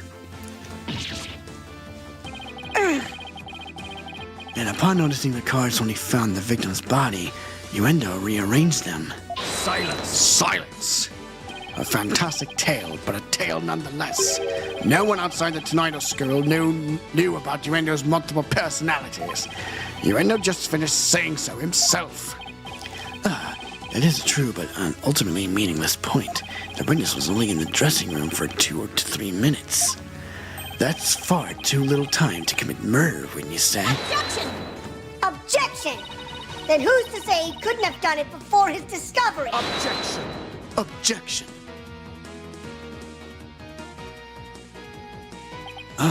That spring chick memory of yours. Have you already forgotten Prosecutor Blackwell's testimony? Simon's testimony? Oh. Gabriel escorted me to the dressing room, but we heard the sound of Rakugo being performed from within. Thinking the master was rehearsing, we decided to wait in the hall until he was done.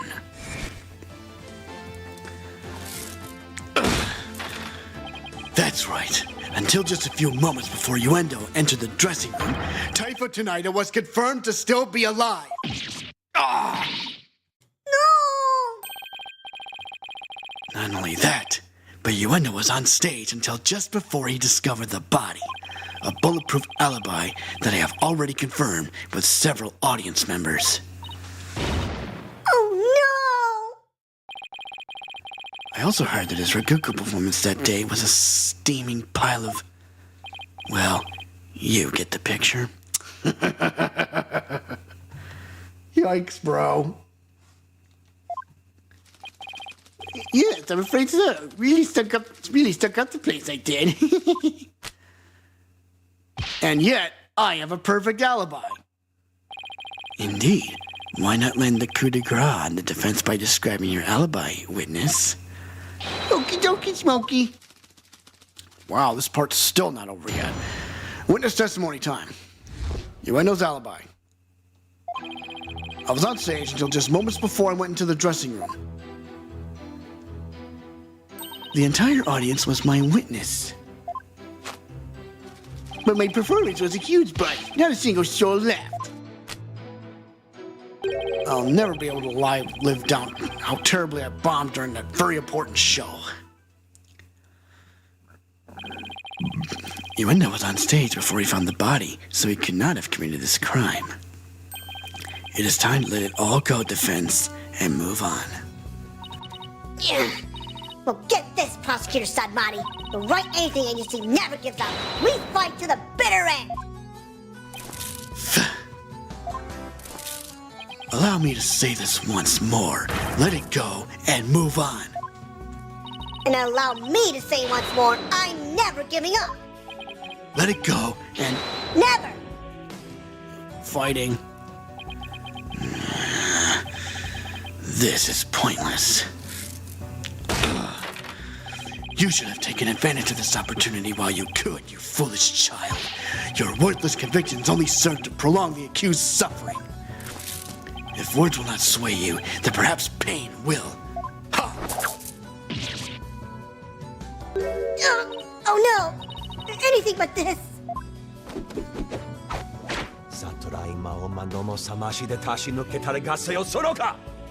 Where's the pepperoni?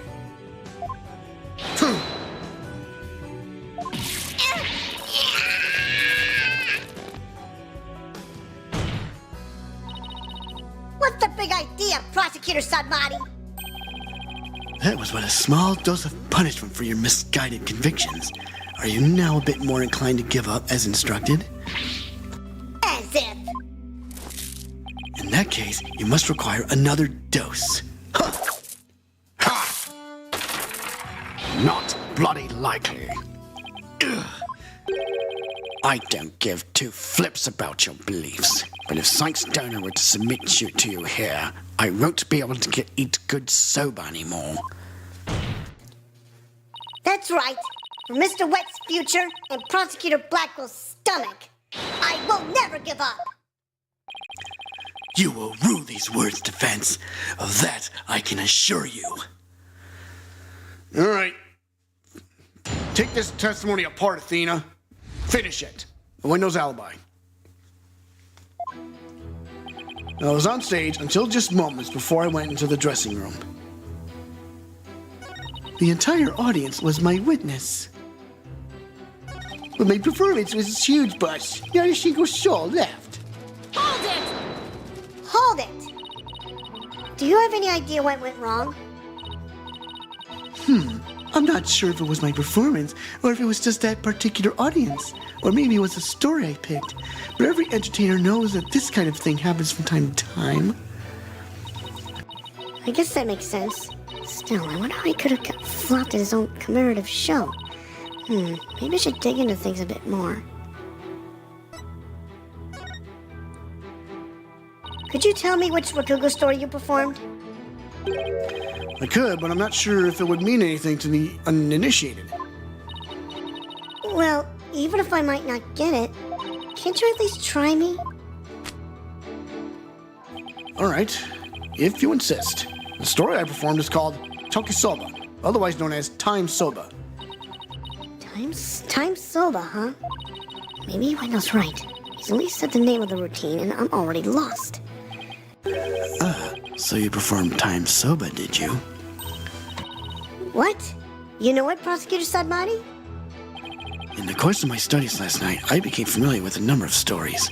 I must say, defense, you would do well to prepare better for your next trial. Simon, what's Time Soba about? Look it up yourself. Allow me to give an overview. The story takes place on a winter's night. A man orders a bowl of soba at a street stall. How you doing, sir? What can I get for you? I see you got seaweed topped hamburger soba mixed and topped with soba. I'll have a bowl of shipoku, my good man. It sure is cold tonight, but there's nothing like a hot bowl of noodles and soup to warm the soul. You know it, sir. One shipoku coming right up. So, how's business? Not so great, sir. Is that so? Well, that's great, because things can only get better from here, right? Wow, prosecutor. Oops. So he was basically telling the story. How you doing, sir? What can I get for you? I see you got seaweed topped hanamaki and soba and mixed topping of seppuku soba. I'll have a bowl of seppuku, my good man. It sure is cold tonight, isn't it? But there's nothing like a hot bowl of noodles and soup to warm the soul. You know it, sir. One seppuku coming right up. So how's business? Not so great, sir. Is that so? Well, that's great, because things can only get better from here, all right? Wow, prosecutor. The customer talks on and on like this. Finally, when he is done eating, he goes to pay for soba. So how much do I owe you? That'll be 16 moles, sir. I see. Sorry, but I only have a small change. I'll count the coins into your palm, so could you hold out your hand for me? 1, 2, 3, 4, 5, 6, 7, 8. Hey, what time is it? It's 9, sir. 10, 11, 12, 13, 14, 15, 16. Thanks, and bye. Ha ha ha ha ha! Very well done, Prosecutor Sadmati. That was excellent. Hey, those last words. That's what the victim said. Huh? I don't get it. What was so funny about that? Don't you see? The customer paid with coins, counting them out one by one. Then just after counting 8, he asked about the time, and the sober vendor answered with 9. Oh, now I get it. He made the vendor say 9, and then he continued counting on from 10. Exactly. He cheated the sober vendor out of 1 man with his smooth talking. The story continues with another man who saw the whole thing and tries to do the same. But he bungles the trick and ends up paying more than 16 mon for his sober. The story ends on that as the punchline. You can look up the rest of the details yourself. Or I'm sure Prosecutor Sad Monk over there would love to perform it for you after court. So basically, it's a story about a man cheating on his soba bill. That's kind of petty, isn't it? Is that really all you have to say about this classic story? Time soba is such a well-known staple of Rakugo that the skill... Objection! Time soba is such a well-known staple of Rakugo that the skill of the artist is critical in... Objection! Fine. Say you've studied a lot. But we haven't the time for a lecture detour right now, Prosecutor Sad Monk. Aw, I wanted to hear a little more, but I suppose it is off topic. Getting back to the matter at hand, Miss Sykes, the witness stated that the story I performed is called Tokisoba, otherwise known as Time Soba. Would you like to add the statement to his testimony? Should I have that statement added to the testimony? But of course I should. Yes, Your Honor. I'd like to have it added. Very well. The story I performed is called Tokisoba, otherwise known as Time Soba. What? Is there evidence that contradicts that? Objection! Objection! You wanna know, isn't there something odd about the routine you performed? Odd? No, I don't think there's anything odd about it. But that's exactly what I find odd. The fact that you don't think it's odd. Objection. We are discussing the witness's alibi at the moment, defense. The show's program is completely irrelevant. Objection! Objection! That's where you're wrong, Prosecutor Sadmati. The reason being, it contradicts the statement the witness just made. Yuendo, do you know what this is? No. What is it? This is an invitation to the show sent from Master Tonido to Prosecutor Blackwell. What about the invitation? It says, the invitation inside the envelope was a ticket to the show and a letter from the victim. The letter contained a simple greeting and a rundown of the show's program. Gaira was to perform her balloon act. Then Yuendo was to do his soba glutton routine. And finally, that's soba glutton. Master Tonido was doing time soba. Included in the invitation is a rundown of the show's program, which clearly states that Time Soba was to be performed by Master Tonido himself. No! Yuendo, why didn't you perform the routine your master was scheduled to do? Well, you see, the reason for that is... How do I say this? You see, let's say it was a prank. That's right. It was just a little joke, you see. I was trying to surprise Shisho by performing his routine before he did. I don't know if I buy that. Was doing the victim's routine really just for laughs? Or, hey, didn't Simon happen to hear Time Soba coming from the dressing room during Yuendo's performance on stage? It seems like too much of a coincidence. Wait, can it be? What's the matter? You look like a hen with a dozen eggs to lay. Stop comparing me to birds. Then cease this bird-brained timidity. If something has occurred to you, then lay it out for us already. Don't breed resentment in those watching your performance. Okay. I don't have a ton of confidence in this theory, but here goes. It looks like Uendo's alibi checks out, Your Honor, but even though he was on stage at the time, he may have been trying to obfuscate a crucial detail about this case.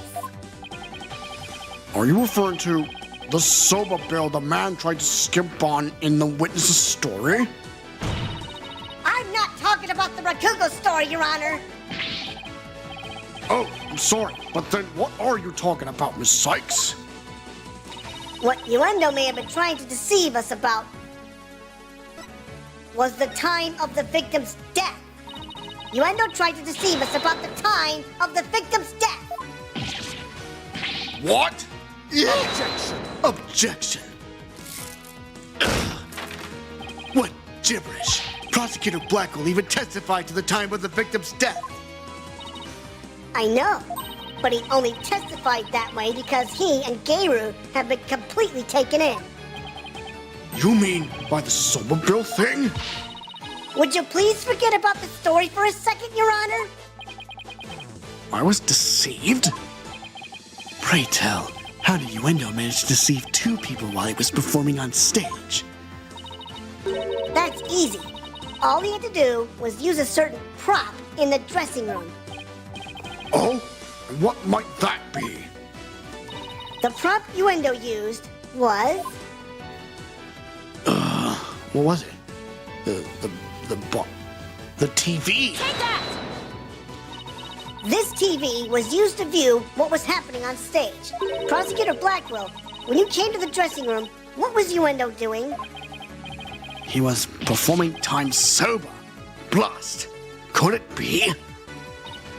Yes, it could, and it was. What you and Geiru heard was not Master Tsunaido practicing his routine. It was Uendo's performance as heard through this TV monitor's speakers. What? With the TV just inside the inner door of the dressing room, it could easily be heard from the hallway outside.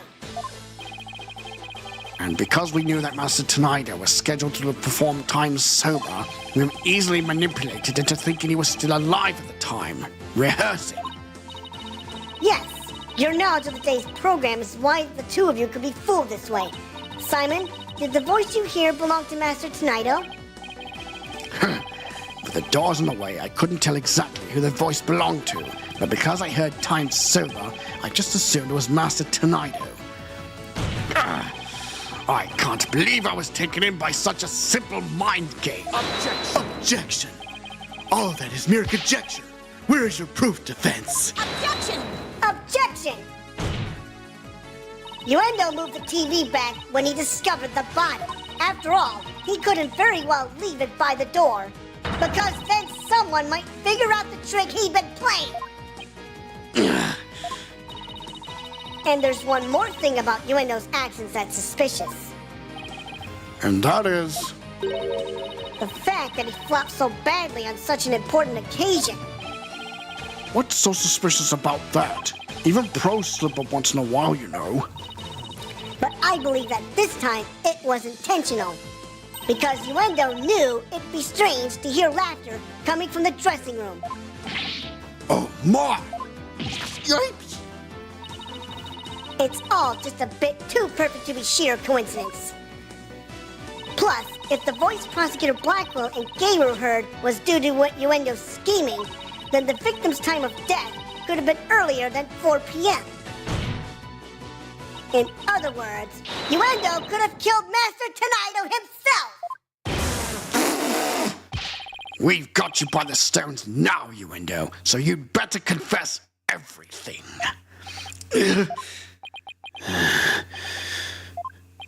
Well, witness, what do you have to say for yourself? We demand an explanation! Uendo!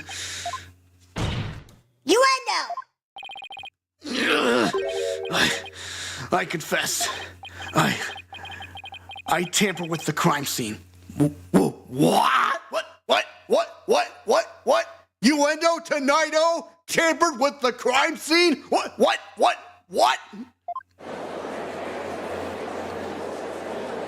I don't believe this. I think he rearranged the cards, didn't he? But why?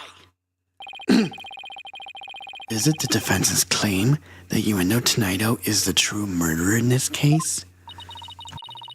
If he tampered with the crime scene, then we have to at least consider him a suspect. Hold it. Now wait just 1 minute. Yes, I admit to messing with the dressing room, but I didn't kill Shisho. Then why did you tamper with the crime scene? I refuse to answer that question. What? Satura! If you suspect this witness, then I have a question for you. What could it be this time? Uendo had absolutely no reason to murder Taifu Tonido. After all, why would Uendo kill the man who recognized his skills and promoted him? Oh! Well, his motive was, I can't think of a single thing. It appears you are also not aware of one other fact. And that is... That the accused visited the dressing room before 4 p.m. as well. Is it not natural then to suppose that the accused killed the victim at that time? What? Nobody told me Mr. Wet had also gone there before 4 p.m. We were only discussing the time frame after 4 p.m., so I didn't think to mention it. But now that you have made the time period before 4 p.m. relevant... Uh-oh. I don't like where this is going. So, you really do not know what your client was doing during that time frame, do you?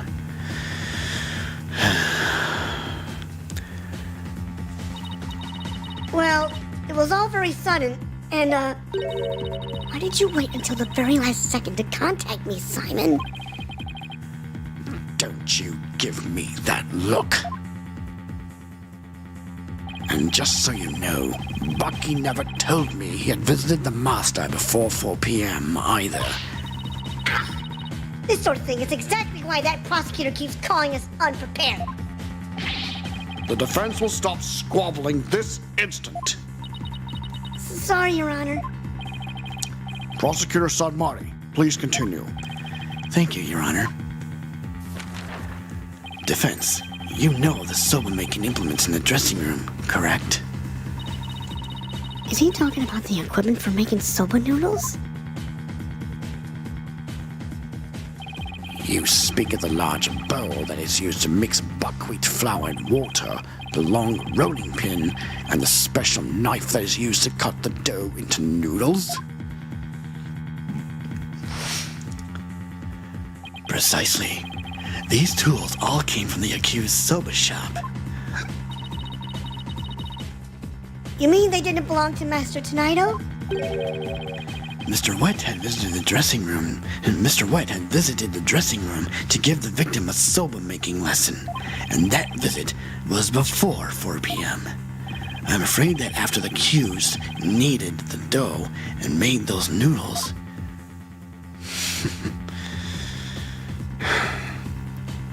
he committed the act of murder.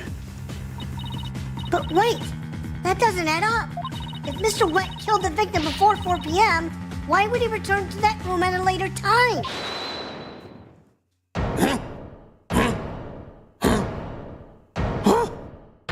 Hold it!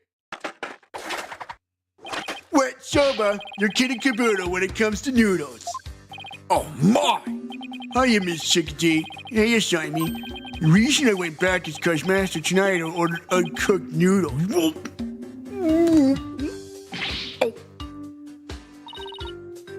Mr. Wet,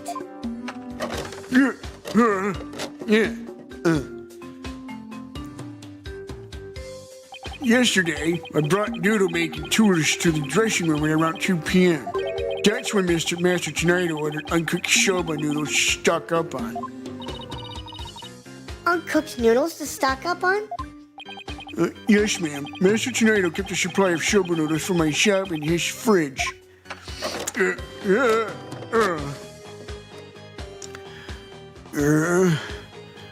He only had one serving left, so I went back to my shop to get some more. serving of noodles in the fridge, but I thought the fridge was practically empty. Anyway, the whereabouts of the missing noodles isn't all that important now. You ran into me and Gayru when you came back to deliver the uncooked soba, correct? That's right, Sammy. In the meantime, I had my busy day to delivering the noodles. Ugh. And you know what? He ignored me when I called to him from the inner doorway. He just kept mumbling Rakugo knife for ages, so I got mad and went back to my soba shop. Ah, so that's why you got mad. And what he's saying is true, and there's no way he could be the murderer. I swear I'm telling the truth, Miss Chicken. Bailiff, quick, get this man to the infirmary. Get a medic over here! Well, I dare say he's quite the handful. Your Honor, please accept the statements Mr. Wet made just now into evidence. Objection. I believe the accused's statement about going to the room at around 2 p.m. is true, for it falls within the victim's estimated time of death. That opens up the possibility that the crime was committed between 2 and 4 p.m. That's some critical information. Yes, Your Honor. But other than that one point, Mr. Wet's statements are dubious and without proof. Objection! Objection! But they are the words of the defendant himself! Simon, back me up here! He has a point. If I were the prosecutor, I wouldn't accept them either.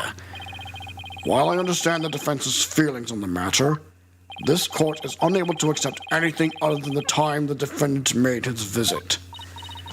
Now what do I do? I trust you have no further objections, defense. At last, the time has come to send the soul of the victim onward to the Twilight Realm. Silence! What are you yabbering on about, prosecutor sad monk? We still have something we need to question Uendo about. We do? Like what? Well, don't just stand there. But we don't have any evidence left to present. Have you forgotten already? Isn't there still a hidden witness you have yet to question? A hidden witness? Oh, that's right! Your Honor, there is still one more issue we haven't finished discussing yet. Oh? And what is this bit of unfinished business? We haven't finished discussing this issue related to Uendo. Owen. We still have to discuss the possibility of a fourth personality, the one named Owen. Are you suggesting that this fourth personality of Uendo's might be the true culprit? Jeez, not that again. I told you we don't know anything about this Owen.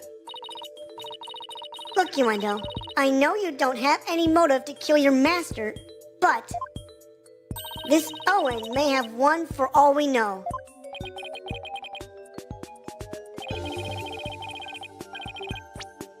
This Owen may have one for all we know. Ah, damn it. Anyways, Come clean now, Uendo. You've got another personality stashed away, haven't you? Please tell us everything you know about Owen. that's enough. The witness has already stated that he knows not of any Owen character. Bravo! You're telling Mr. Prosecutor. Hey, Patches. If you claim you don't know Owen when you really do, that's tantamount to perjury. If you want to exercise your right to remain silent, however, well, that's a different story. Do not listen to the depraved prosecutor witness. You will be tainted with his evil. Do you have any idea how dark and cold a prison cell is?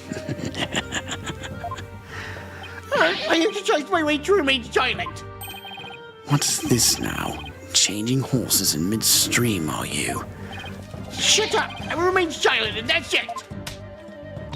Patches, you fool! You stay out of this!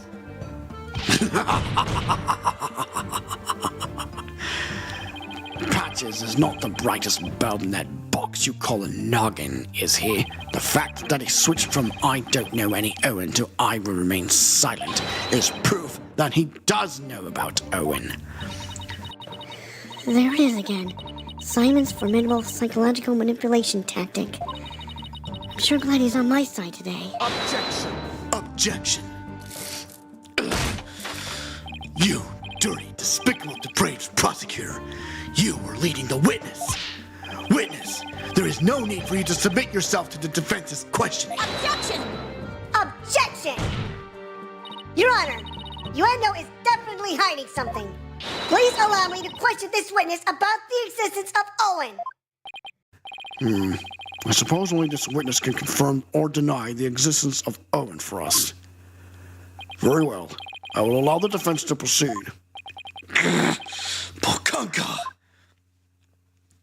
Oh man, we're still not done yet with this part. Witness testimony about Owen. I never met any personality named Owen. Patches was just blurting out nonsense in a panic. We're always aware, so we definitely noticed if a personality like that showed up. How dare you treat me like a criminal based on mere conjecture? Wow, how am I supposed to deal with the testimony of 3 personalities?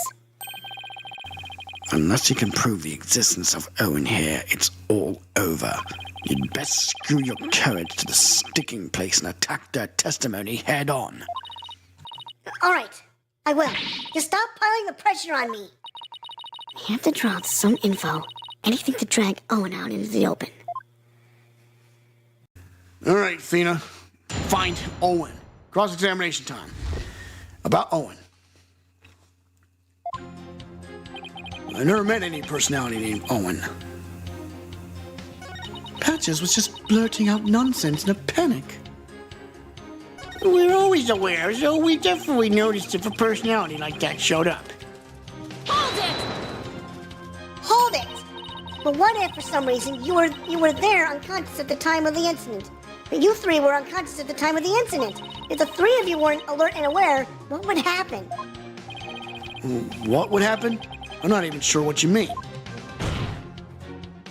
I mean, you 3 share the same memories, right? But what if Owen is different?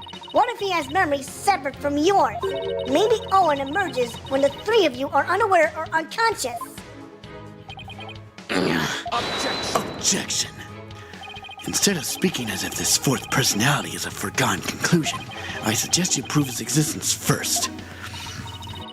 Well, we've already seen 3 personalities. A 4th wouldn't be a stretch.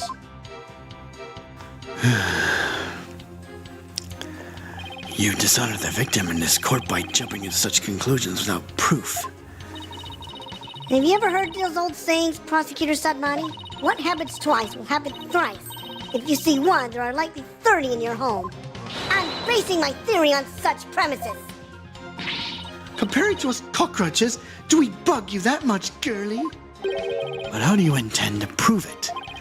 How will you prove that all 3 personalities became unconscious, as you say?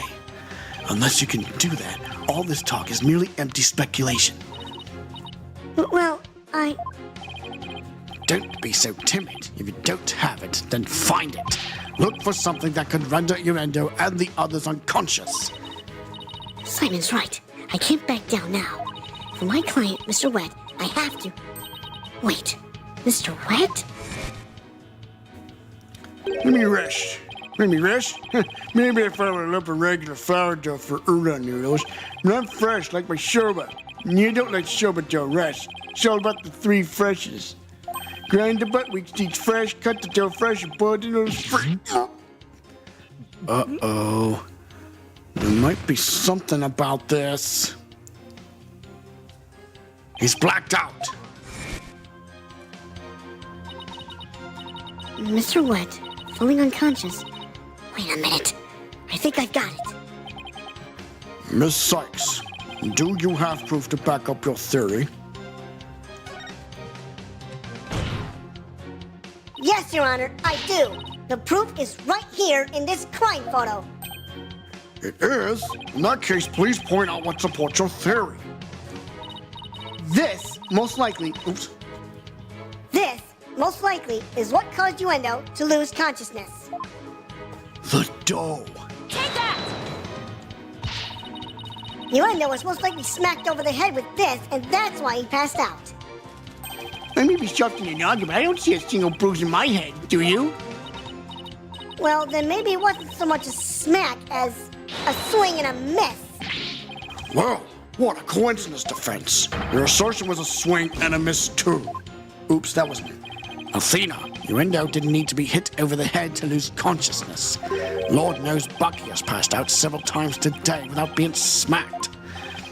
Miss Cykes, please point out this proof of yours. This, most likely, is what caused Uendo to lose consciousness. well, what is it? What? That bottle of Camel. This is probably what made Uendo lose consciousness. Ah, yes, the sake.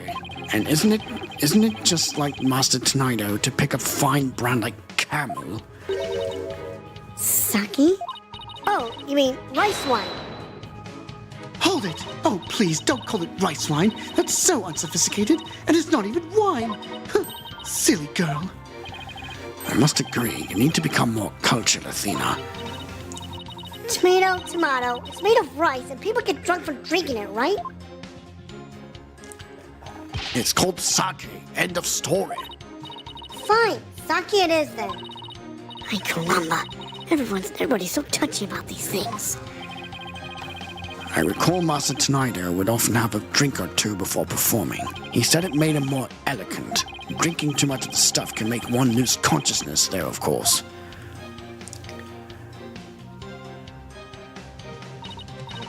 And look, there were 2 glasses on the table. Uendo, I believe your master offered you some sake.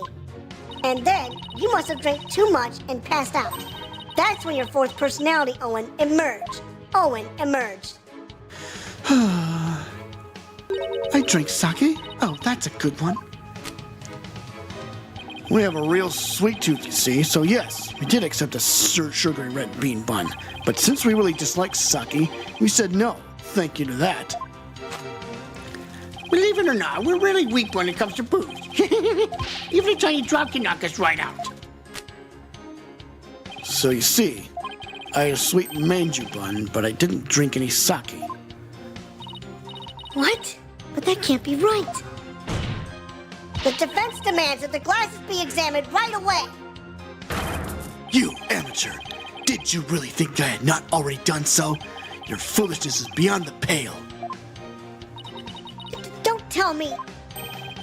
There was no trace of the witness having touched either of the glasses, naturally. Right, of course. Miss Cykes, would you like the witness's statement added to his testimony? Yes, please, Your Honor. Very well. I had a sweet manju bun, but I didn't drink any sake. Objection! This shows what most likely made Uendo lose consciousness. That note. Are you feeling lightheaded, child? Or perhaps a bit peckish? I'm not hungry, and my head feels just fine, thank you very much. Look at the paper this note is written on. Isn't there something familiar about it? What exactly is your point, Defense? This faint design here reminds me of the paper from... Yep, it's a piece of the wrapping paper on the box of manju buns by the victim on the floor. Uendo, you may not have drunk any sake, but you did eat a sweet red bean bun, right? Well, yes, that's right. I don't know if you're aware of it or not, Uendo, but I believe the manju you ate caused you to fall unconscious. The bean bun? But how? Because those buns contained a secret ingredient. A very punchy secret ingredient at that. A punchy secret ingredient? Yes. The design on the wrapping paper matches that of something else in the room. It does? The design on this object matches that of the manju's box wrapping paper. What would that be? Take that! The camel pattern? It's the same as the one for camel brand sake. Yeah? So that's what it was used for.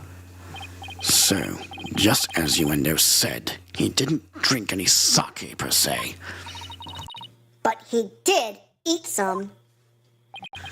Impossible! Uendo had a Camel brand red bean bun, which boasts a nice shot of sake as one of its ingredients.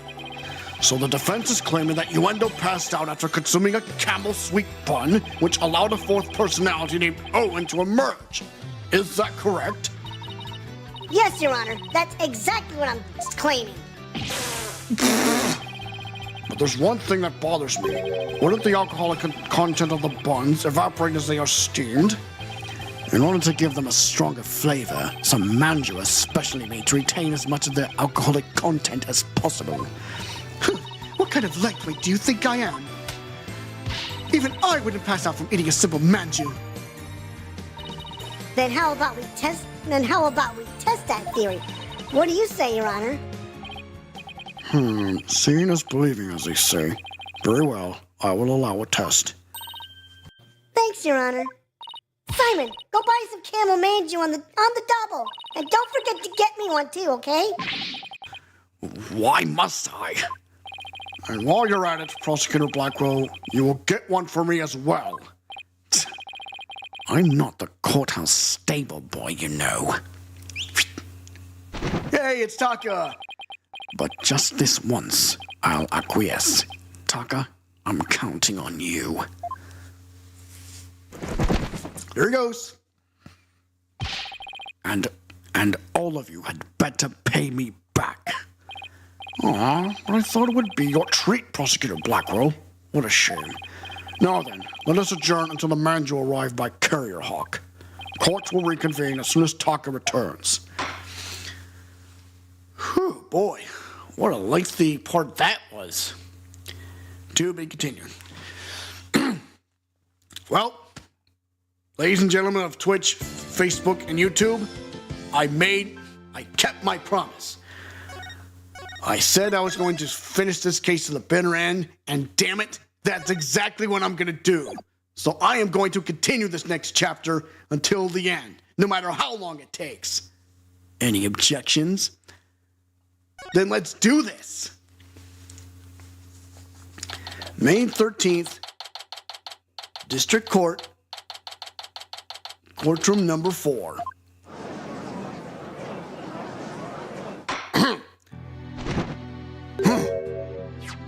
Now that the sweet buns have arrived, this court is back in session. Go on, Uendo, eat up.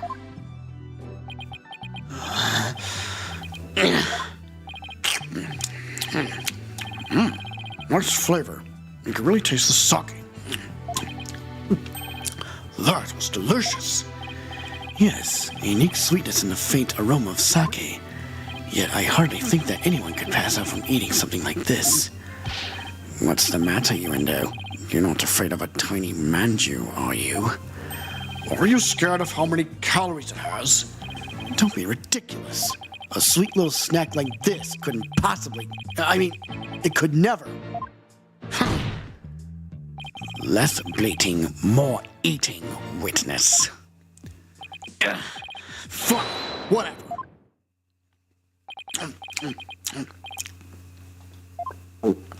I'm gonna hydrate for a bit. See? I told you. Don't affect me in the slightest. Oh my god, the allergic reaction! I might be a lightweight. But come on. Nobody's that light. Seriously? Nobody gets drunk off what? Oh.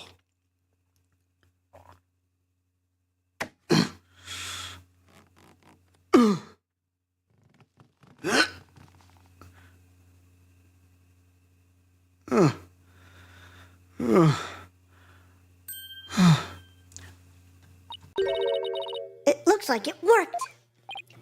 Oh my! Witness, please tell the court your name and occupation. Whoa. Huh?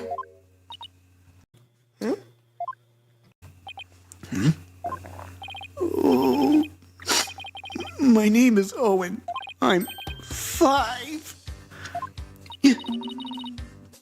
Yeah. You're 5 years old? Am I in trouble? Please don't yell at me. Oh. So he's Uendo's fourth personality. I'd hardly think a child like him could have a motive to murder the victim. And even if he had a motive, could he have actually committed the murder? That's a very good point. Owen does appear to be very timid and weak. It seems the defense was hoping this hidden personality would be the real killer, but now that he is standing here before us, it is clear that none of Uendo's personalities can be the killer. Where can I even go from here? Shisho. Owen, do you know something about what happened to your master?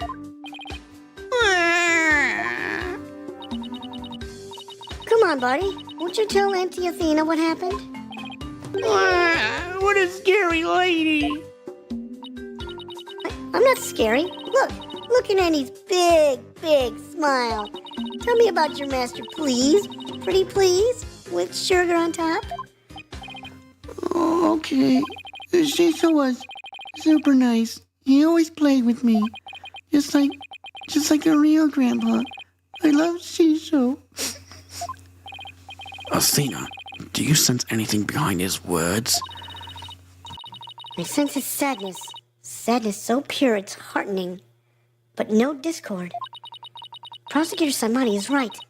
Owen isn't the killer. But then, don't you find it odd? Find what odd? Let's review what we've learned so far. Uendo rearranged the Karuta cards to pin the blame on Bucky. Well, that's because the original message implicated Owen. But Owen is only 5 years old and absolutely adores Master Tanayo. Exactly. The other 3 personalities also have no motive for murder. If Owen isn't the true culprit, then the person who first laid out the cards... Probably wouldn't have been Master Tanayo. So then who did it? Defense? Did the appearance of Owen help you figure anything out? Yes, Your Honor. I now know who it was that first laid out the Karuta cards. But I thought it was the victim, right? No, Your Honor. I don't believe it was. The one who first arranged the Karuta cards on the table was none other than the true killer. I believe the person who laid the cards out is the very person who killed Taifu Tanido. How quickly you move on to a new target when your Owen theory proves false! You Pokunkin! I don't know what a Pokunin is, but I know I'm definitely not one. And before you start with the sermons, why don't you hear me out? Yes, let's hear the defense's reasoning. Please proceed, Miss Cykes. But if you are bluffing, I won't go easy on you. I understand, Your Honor. Now then, please recall the original crime scene. Who did the Karuta cards name when the scene was discovered? Let's see. I believe they implicated the defendant, Bucky Wet. That's right, but we then found that the message originally read Owen 4th.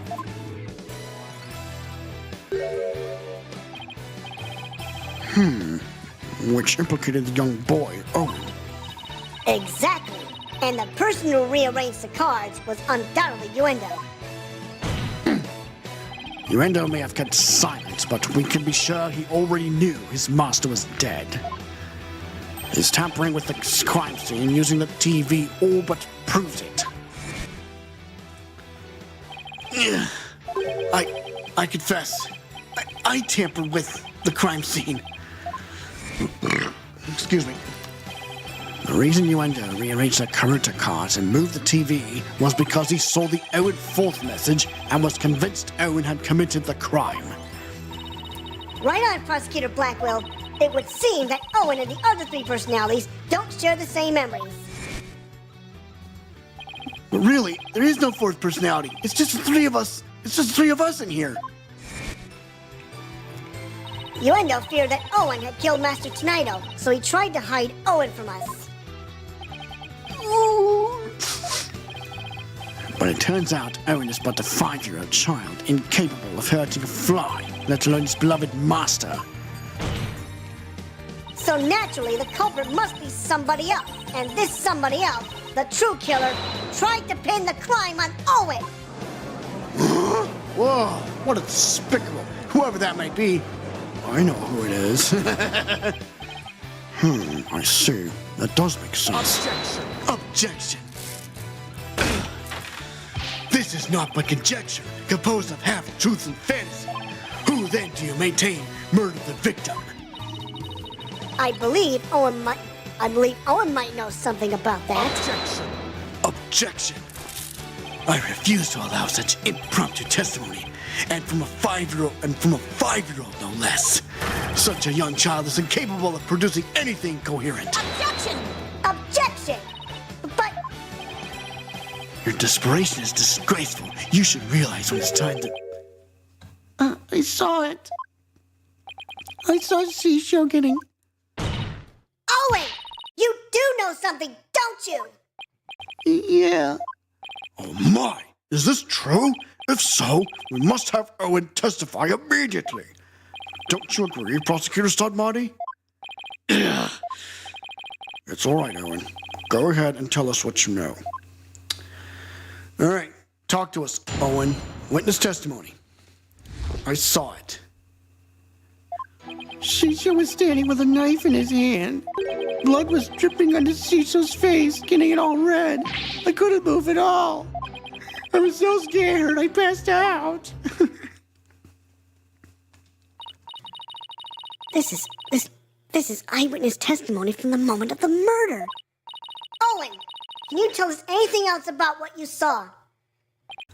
I was so scared. Oh, so scared. Owen! His emotions are spiraling out of control. Something must have really frightened him. Is he all right? His emotions are running wild because he's trying to recall something frightening to him. I recommend a therapy session right away. I see. Yes, please do whatever you can to help the poor boy. Will do, Your Honor. I better find the cause of these out-of-control emotions pronto. Damn right, sister. Mood matrix, activate. Time to get to the bottom of this. So this is his testimony. What? Oh, red alert, sadness. Shisha was standing with a knife in his hand. Blood was dripping onto Shisha's face, getting it all red. I couldn't move at all. I was so scared, I passed out. He must be scared about the blood on his face. Let me try that. Got it!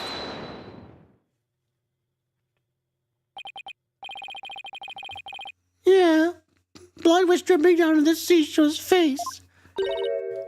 Blood? I don't remember seeing any blood in the crime scene photos. Besides, if the victim was standing upright, how could blood drip down onto his face? As I expected, all we managed to obtain from this child is a tale he dreamt up. I guess it's a little weird for blood to drip onto the victim's face if he was standing up. Unless it's dripped down from the ceiling or something. What do you think, Simon? I don't know. Owen's one confused and upset kid right now, so who knows how accurate his memory is. Maybe it's time for that thing instead. Huh? What thing? That thing that you and your cohorts do. What do you call it? Rotate your thinking about. You mean turn your thinking around? Yes, whatever. It's the same thing either way. No, it isn't. Who's ever heard of rotating your thinking? I mean, rotate is... Hey, wait a minute.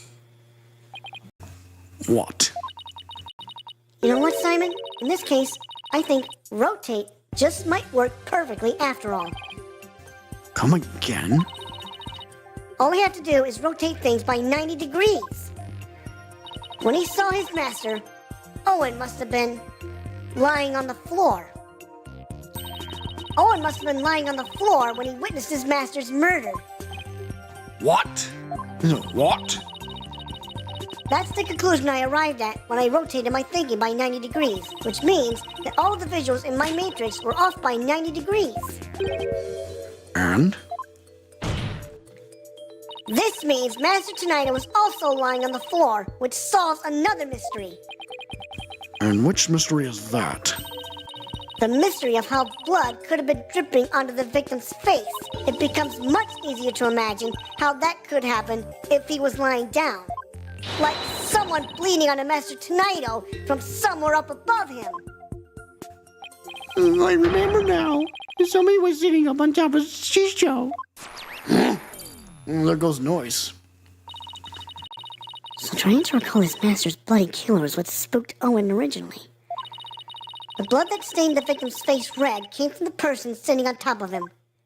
The victim was holding a knife, so he likely nicked his attacker as he was fighting back. This means his assailant was injured on their face somewhere, like the forehead perhaps? Assuming the victim and his attacker were face to face, then yes. I see. So is that what happened? So that's what happened. But if I recall correctly, the accused has a fresh bandage on his forehead. Does he not?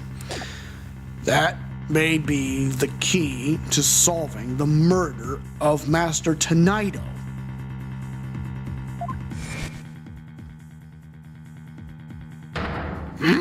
But it's not that big of a gash. That injury of Mr. Wetz is conclusive evidence that he committed this murder. Why?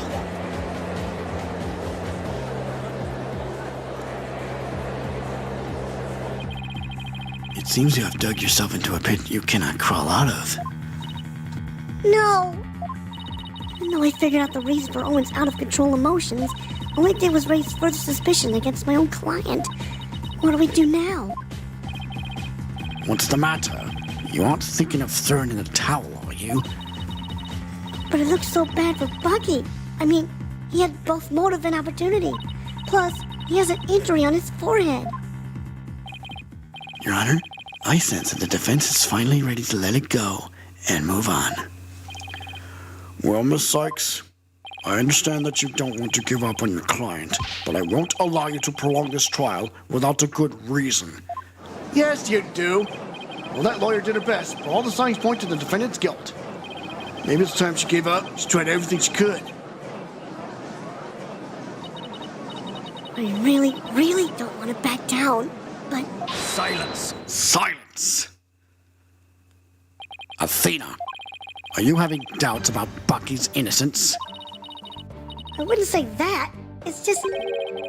Do you remember what you said to Bucky earlier this morning? You mean you believe me, ma'am? Of course, no matter what, I'll believe in you to the very end. Here we go. Were those just empty words? Of course not. It's just that all the cards are stacked against us. Are you still stuck on that line of thinking? Motive, opportunity, and an injury to his forehead. Is that all it takes to make you stop believing in your client? Tell me again, who are you to Bucky? I'm his Miss Chickadee lawyer. Then do your duty and believe in him until the very end. I will. Simon's absolutely right. I'm Bucky's lawyer, and he's depending on me. Defense team, please, no fighting in my courtroom. The defense is ready to resume, Your Honor. Prosecutor Blackwell was just giving me a pep talk, that's all. Thank you, Prosecutor. I didn't do it for your sake. I did it for the future of Wet Sober. Yeah, I got it. The defense would like to now continue with Owen's therapy session. Owen, would you be all right with that? Okay. So somebody was sitting up on top of the Shisho, bleeding from their head, and smooching something into Shisho's face.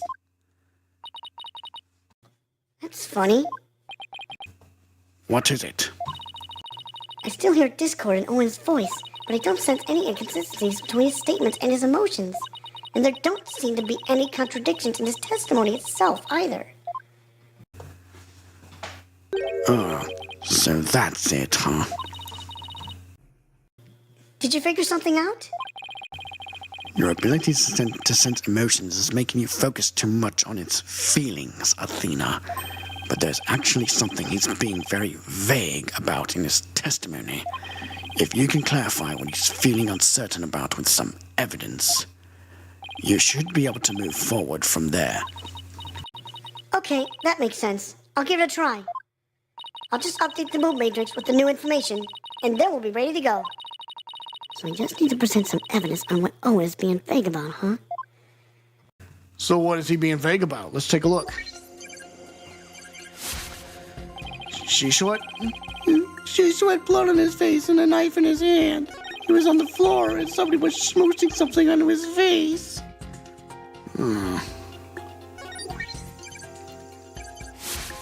I couldn't move at all. I was so scared I passed out. So now, let's see what Owen is feeling uncertain about. It should manifest as something Owen isn't being specific about. What's the matter? Is this too tough for you?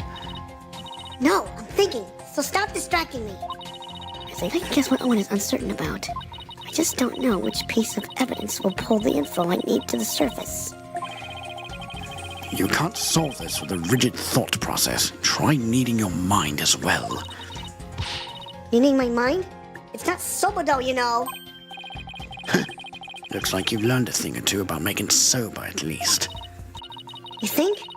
I've only been hearing about it all day today. Well, even with that tiny bit of knowledge, you ought to be able to find your answer. That's Simon. He's figured something out again, hasn't he? What does the soba making process have to do with what Owen is unsure about? Well then. He was on the floor and somebody was smooshing something onto his face. Is it something to do with a crime scene? Objection! Yes! Objection! Let's put a name to the thing Owen's uncertain of, shall we? By identifying the murder weapon that was used to suffocate the victim. Fortunately for us, I spy the murder weapon right here in this crime scene photo. Unfortunately for you, I spy nothing of the sort. And the police did not spy anything of the sort during their investigation either. Pray tell, where's this murder weapon you see? You don't see it because it no longer looks the way it did when it was used as a weapon. This is what the killer pressed into Master Tonito's face.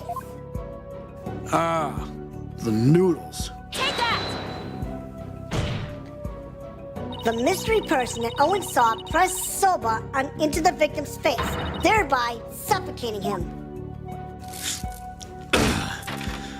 I grow weary of your tasteless jokes. How could anyone commit murder with soft, delicate soba? The noodles would instantly fall apart if they were pressed into someone's face. Yes, I agree. Well, I disagree. There is a way the soba could have been used to suffocate the victim. What? You will explain your theory at once, Miss Cykes. To kill Master Tonito, the culprit must have smothered him with uncut soba dough. The culprit must have used the soba before it was cut into noodles. In other words, the murder weapon was raw soba dough. What? Soba dough? But that's impossible! Order! Order in the court! Yes, Sobadol could definitely be used to supplicate someone, couldn't it?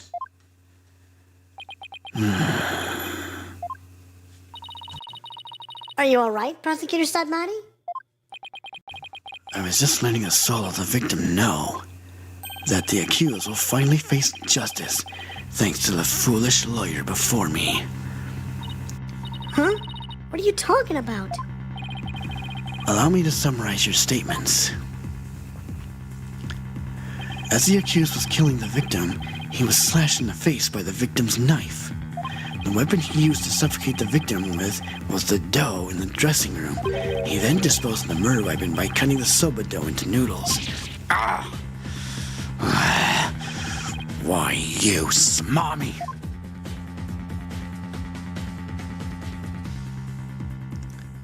Afterwards, the accused put the victim's face into the bowl of soba noodles and broth to wash off the blood that had dripped onto the victim's face from his own. And there you have it, the true sequence of events behind this foul affair. Now wait just a minute. I never once said that Mr. Wet was the culprit. Who but the accused knows how to cut dough into noodles, Defense? That is a very good point, Prosecutor Sadmati. I heard that cutting soba dough into uniform noodles requires considerable training. But then, what about the dying message? How do you explain that? The defendant wouldn't have known about Lendo's Owen personality. Perhaps the victim was simply playing with the cards and they hold on to no other meaning. Perhaps he spelled out Owen's name in jest sometime before his murder. That's true. From Owen's testimony, it's clear that Master Tonido cared for the boy. It appears we've arrived at a compelling conclusion. Taken together, all these points paint a convincing picture of the defendant's guilt. Hold it! Hold it! Owen! Is there anything else you can... Is there anything else you can tell us? It doesn't matter how small of a detail, anything will do. Oh, you're scaring me. Oh, I'm sorry, Owen. Auntie Athena didn't mean to raise her voice. You have to be gentler with him. I can't forget he's only 5 years old. No need to be scared, okay, sweetie? Just tell us anything you can remember. Well, when I woke up, the person who killed Shisho was standing over me, bleeding from their head. Owen, you saw the killer's face? Oops, I did it again. So who was it, Owen?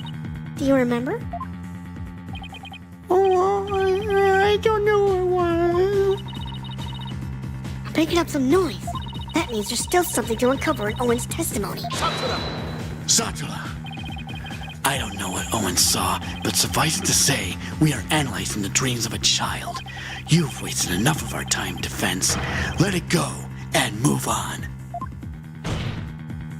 No! There's still discord in Owen's heart that needs to be addressed. Therefore, I can't give in here. Owen, do you think you can continue your testimony for us? Okay. I'll enter the new info and run an update then. All right, here we go. Okay, so what now? Shisho had blood on his face and a knife in his hand. He was on the floor and somebody was smooshing dough into his face. I couldn't move at all. I was so scared, I passed out. And when I woke up, the person who killed Shisho was standing over me.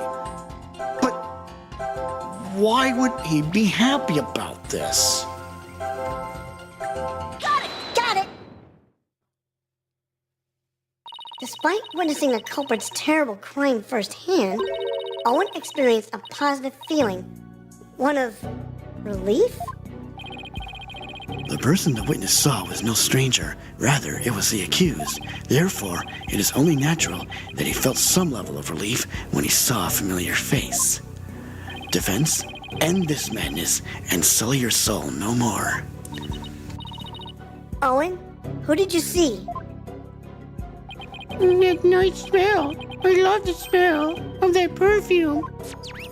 Perfume! Aha! Bye-bye. There goes Discord. It's the smell of You can do it. Try to remember, Owen. Oh, the smell of Oh no! Owen! Get a medic over here! It seems Owen is now resting in the infirmary. They certainly have their hands full today down there. Let's continue with the trial. Despite Owen's testimony, it is the opinion of this humble servant of the Holy Mother that the child's words were insufficient to clear the accused of suspicion. But what about the scent of perfume Owen mentioned? I believe it's a clue that will lead us to the true culprit. But there are thousands of perfumes in the world. It could even be the scent of the hair product the accused uses. He does have one amazing hairstyle, so that's certainly possible.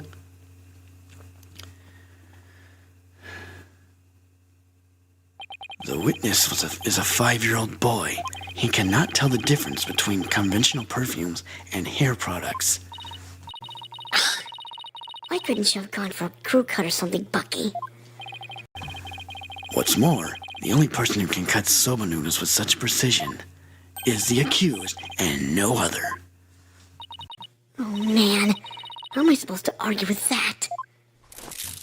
And so, the person Owen saw at the scene of the crime can only be the accused, Bucky Wet.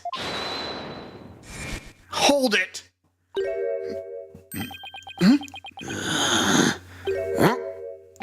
What the devil? Hold it! Hey! I never use hair products or anything with smell. If I wear something like that, the smell get the soba. Boom! Check it.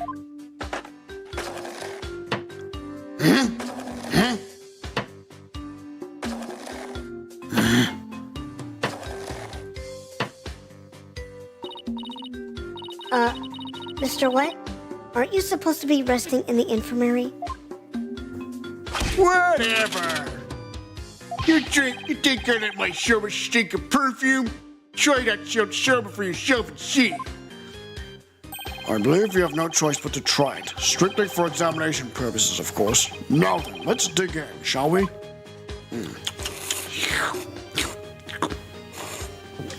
Time to hydrate. Alright, hold up a sec, folks. I'm gonna check on my parents' flights.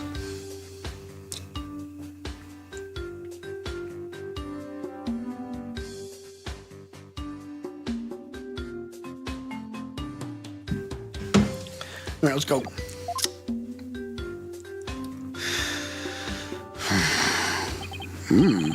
That was delightful. Well, I'm satisfied that there are no traces of hair products or perfumes in Mr. Wet's soba. First, sweet bean buns, now savory soba. What a delectable trial this has been. This texture is different from the soba I had the other day. It reminds me of a dish we have in Korean called banu pun. What you think, Miss Chickadee? My soba's pretty good, isn't it? It's delicious. Don't you think so, Simon? It still pales in comparison to his late father's cuisine. Simon, why you always gotta be so hard on me?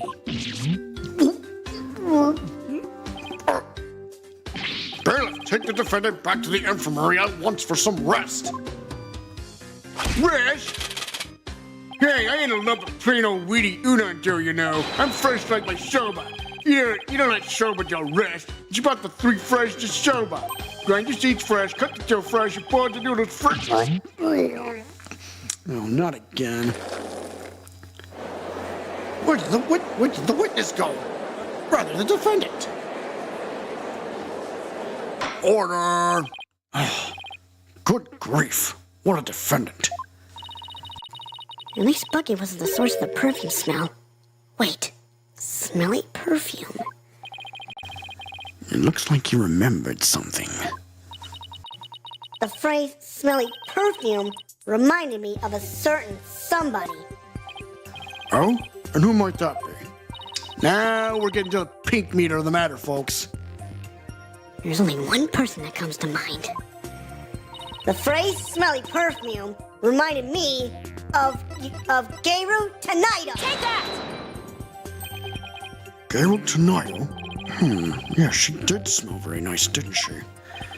Just a moment, Defense. You would throw suspicion on Geiru now because of a scent? Your Honor, there is no need to go along with these ever-changing claims of the defense. I suppose her claims have been awfully inconsistent. But Geiru could have been at the crime scene. Yes, but... You'll get to see those balloons of hers if we call her back to the witness stand. Phrasing!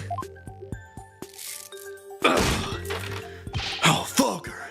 His Honor is not interested in such things. Setting the matter of her balloons aside entirely, I do believe it's appropriate to ask Geiru some questions given the circumstances. This has nothing to do with her balloons, of course. Thank you, Your Honor. Pokaga! There's the clown again. Thank you for calling this disciple of the Tanada School of Rakugo back for an encore. It's me, the balloon artist you all know and love, Geiru Tanado. 1, 2, balloon. Oh God, not again. What wonderful balloon artistry. Your Honor, please. Now then, what would you like me to make you for this time? Actually, I called you back for more testimony. But I'm all talked out. This case has left me completely deflated. What? You didn't find that funny? Anyway, what exactly is going on, Simon? It seems the person who murdered Master Tanido was wearing perfume. And you were the only person I could think of who wears perfume. Wait, you mean I'm a suspect now? Geiru, you knew about Owen, right? Well, yes. I often played with him at Shisho's request. So that means you could have left that fake dying message, right? What? Just because I wear perfume and know Owen, you think I'm a murderer? Oh, how could you? The witness is absolutely right. With no evidence but the distorted memories of a small child. It's outrageous of the defense to accuse this woman. That's right. You don't even have any proof. You may step down from the stand, Geiru. The defense does not have one scrap of evidence that connects you to the crime. Wait just 1 minute. I may not have proof, but Owen's testimony is still... Enough! Please feel free to leave, Geiru. I'm so close. There must be something I can do.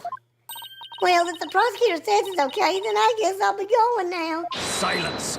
Silence. Oi, Geiru, you're an entertainer, aren't you? Once you go on stage, it's your duty to complete your performance. Is it not? So what are you doing leaving halfway through?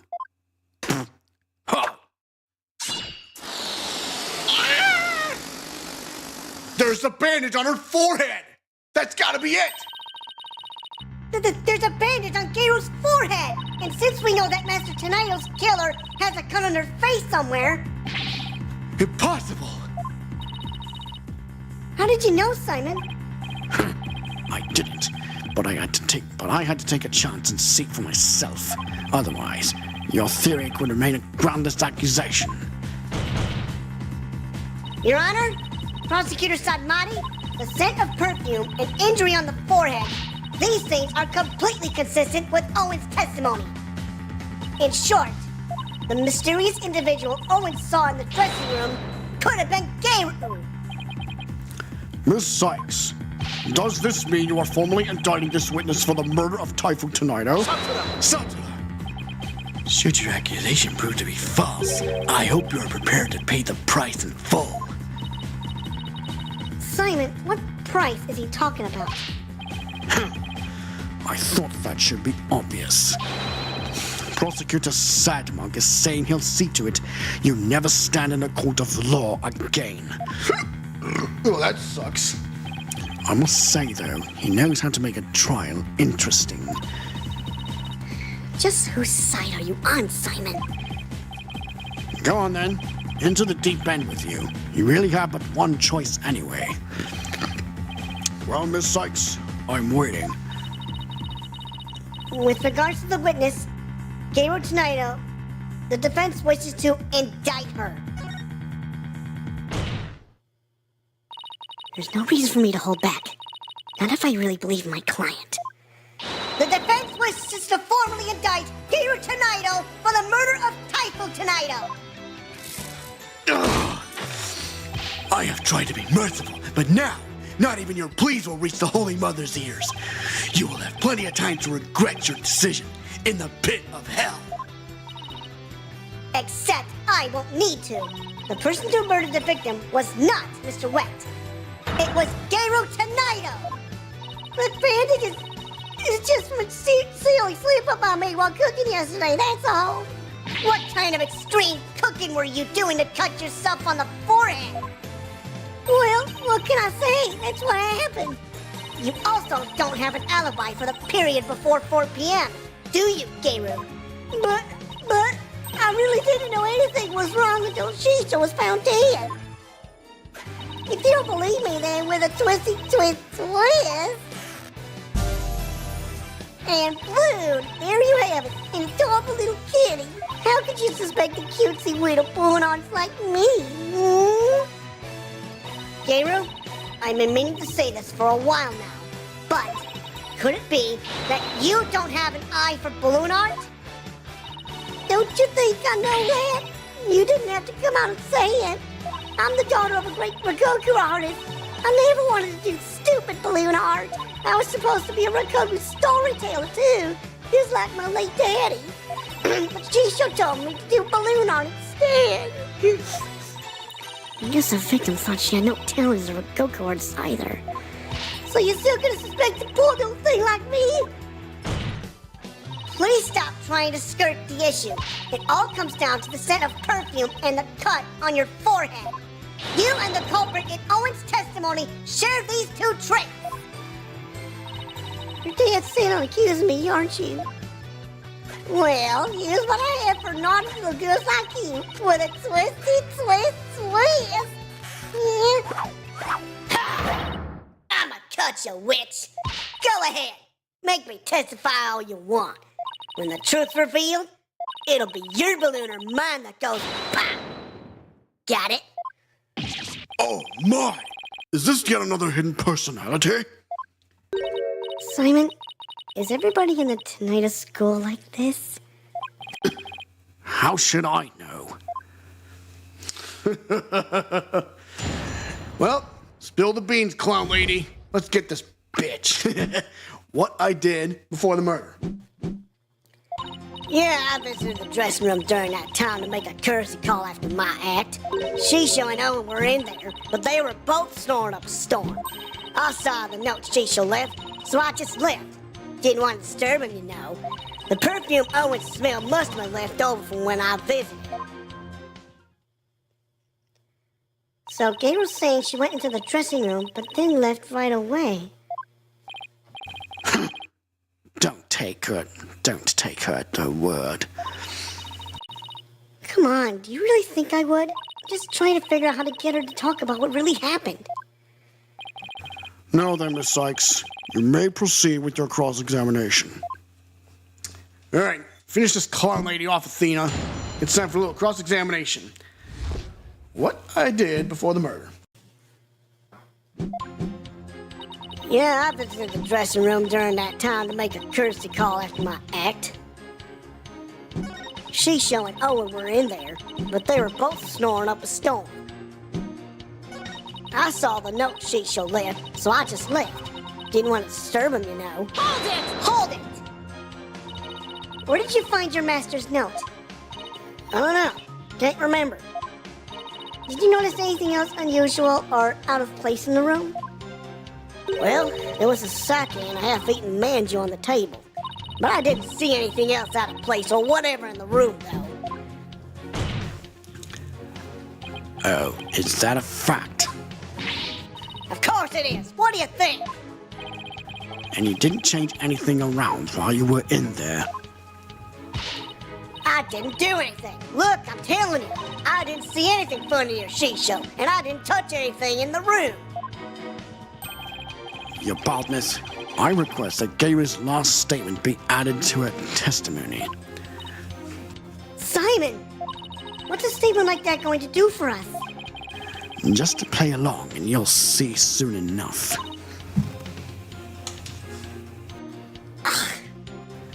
One moment, please.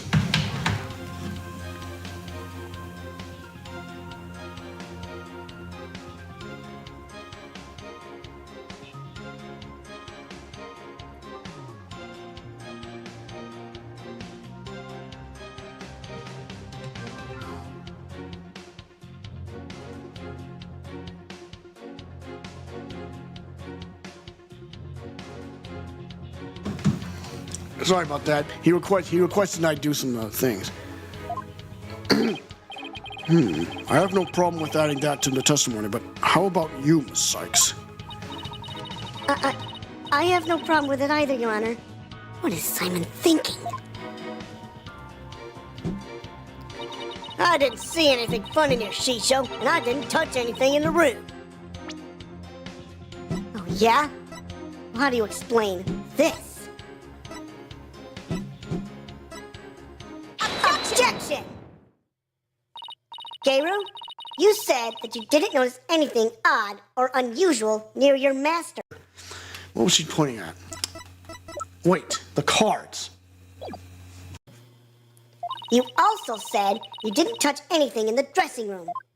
That's right. What about it? Then I wonder who left that dying message with the Karuta cards. What are you going on about? It had to been that Bucky. Sorry, but that's not possible, because only 3 people knew of Uendo's personalities. Uendo, your master, and you!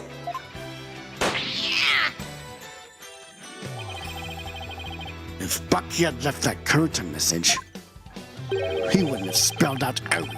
He would have spelled out Uendo. What it boils down to is this. As a member of the Tonido School, you, Gayru Tonido, are the only one who could have left that dying message. And as a person who left that message, it's clear that you are Master Tonido's killer. Will you ever quit your yapping? Objection! Objection! You are like wretches clinging to the spider thread of the salvation. Allow me to cut that holy thread from the heavens and bring you back down to earth. Would you quit butting in whenever things start to go my way? Silence, child. Playtime is over. Praise, evening, Gov. Woohoo, daytime stream. Yeah, especially when it's evening in London. Evening, Gov. Thanks for joining the chat, my man. What did you just say? As the witness stated, she went into the dressing room and soon came back out again. But the victim's note was not the only reason she left with such haste. There was another reason that compelled Gayru to leave at once. Gayru, would you please relate said reason to the court? There was a reason why Gayru had to leave the dressing room? Well, I didn't want to show you this, but I guess I got no choice. Keep your eyes peeled, 'cause here it comes.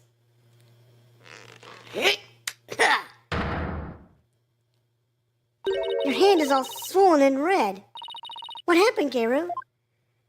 If you must know, I'm allergic to buckwheat. What?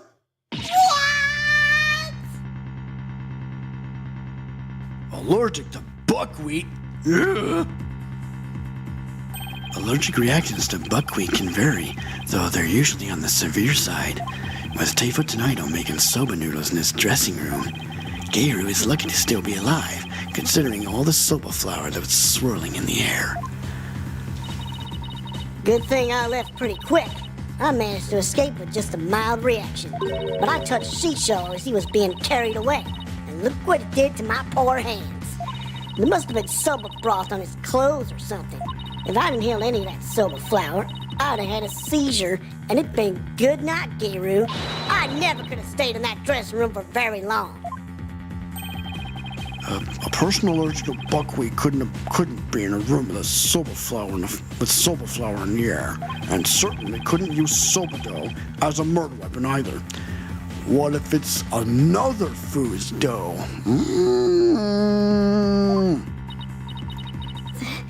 This isn't good. You knew it would come to this, didn't you? That's why you never mentioned her allergy. As if I would do anything so underhanded. I was simply trying to protect the privacy of this witness.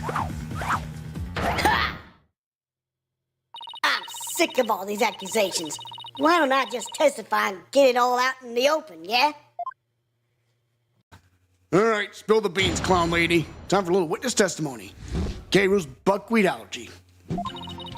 If I come to the slightest contact with buckwheat, I get an allergic reaction. And with that much soba flour in the air, that room could have literally killed me. Look at my hand. Just touching Shisho's body caused this much damage. It must have been soba broth on his clothes. So I never could have committed that murder in the dressing room. Oh, yes, you did, you ass clown. I still can't believe it. Nobody told me she had a soba allergy. Did you know, Simon? Does it look like I knew? Protect the privacy of the witness, my foot! What a dirty trick! Now what do we do? There's only one thing to do. Put Prosecutor Sadmont to shame with your cross-examination. Right. No matter how small, I'll find us an opening and break her testimony down. Damn right, sister. Now finish this ass clown off. Cross-examination time. Gayru's buckwheat allergy. If I come into the slightest contact with buckwheat, I get an allergic reaction. Hold it! Hold it! You're not lying about this soba allergy of yours, right? Of course not. Swear on the grave of my father up in heaven. I can even get you a doctor's certificate if you want. She seems to be telling the truth. I've had this allergy for as long as I can remember, but I never dreamt in a million years it'd clear me of murder. And you'll come out of this smelling like a delicate buckwheat flour to boot. Well said, Your Honor. And with that much soba flour in the air, that room could have literally killed me. Hold it! I'll give you that there was quite a bit of flour scattered about in that dressing room, but you went in to pay your respects to your master regardless, right? Yeah, but like I said, I came right back out. I mean, the soba making tools were right there. You better believe I was careful not to breathe any of it in. But you still could have committed this crime if you held your breath while doing it. Don't be ridiculous. I would have suffocated to death before Shisho did. Yeah, I guess you're right. Jeez, get a grip, will ya? Look at my hand. Just touching Shisho's body caused this much damage. Hold it! Maybe there's a twist here, like you're actually allergic to dogs and not soba. You kidding? Bring my little juggerman here. I'll hug and squeeze him like there's no tomorrow. I'm telling you, I have a genuine, honest-to-goodness soba allergy. Defense. The witness clearly has an authentic allergy to buckwheat. Any further deliberation on the matter would be Meaningless, pointless, worthless. You're the man, lawyer girl. All right, fine. I was just starting to think the same thing myself. Doesn't mean I have to like it, though. I probably got this allergic reaction on my hand here because I touched Shisho. There must have been soba broth on his clothes. Hold it! I have a question about that, actually. If you're allergic to soba, does that mean you're allergic to noodle broth, too? Well, the buckwheat from the noodles can dissolve into broth, so duh. Touching soba broth can be just as deadly for me. Don't you know anything? What an amateur. I'm sorry. Do I look like a doctor to you? Look, anything that has soba in it, or anything that has touched soba, is like poison to me.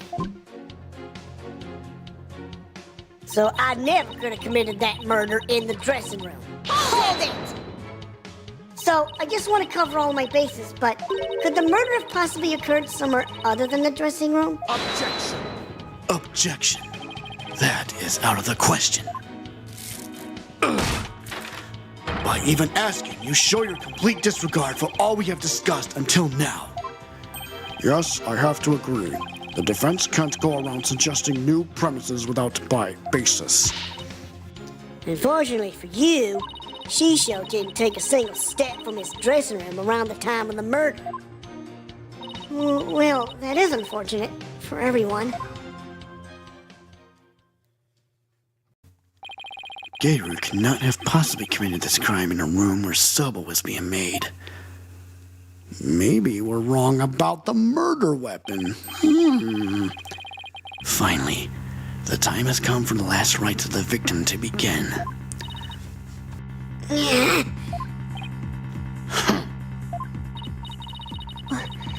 What would Mr. Wright do in a time like this?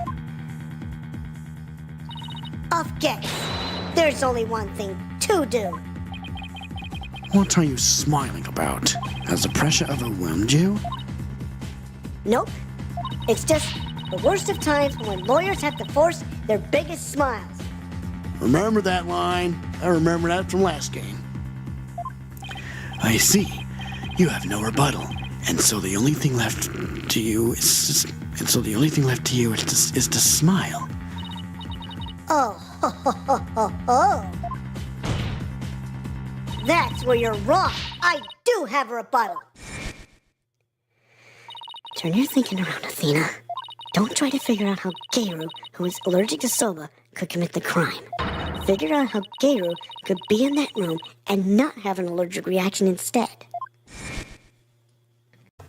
I mean, Rish? Maybe if I were a lump of regular flour dough for udon noodles. But I'm fresh, like my soba. Yeah, don't let soba dough rest. Show about the three freshes. Drain the buckwheat seeds fresh, cut the dough fresh, and boil the noodles fresh.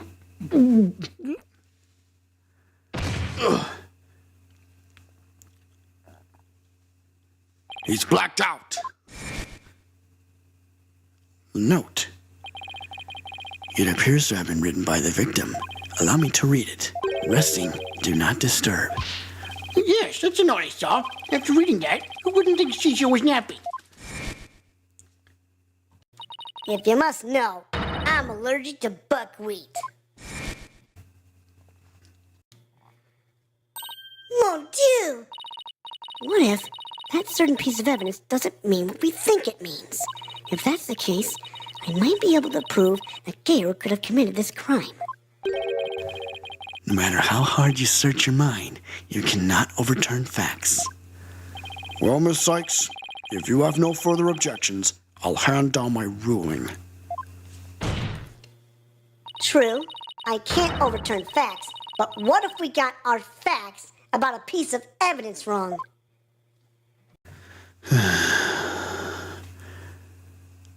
Got our facts wrong? What are you talking about now? And which piece of evidence do you mean, Miss Cykes? Please point it out to this court. This evidence proves that Geiru could have killed her master, even with her soba allergy. Take that! It's Master Tonito's note. The note? Why do I pick that? A note thought to have been written by the victim before his death. Preposterous. What possible connection could there be between the witness's allergy and that note? The answer lies in the true meaning of this note. Its true meaning? This note does not mean I am resting, do not disturb, as we had assumed, but rather, it actually means this dough is resting, Do not disturb it. Wait a minute, Athena. That doesn't make any sense. You're right. It doesn't.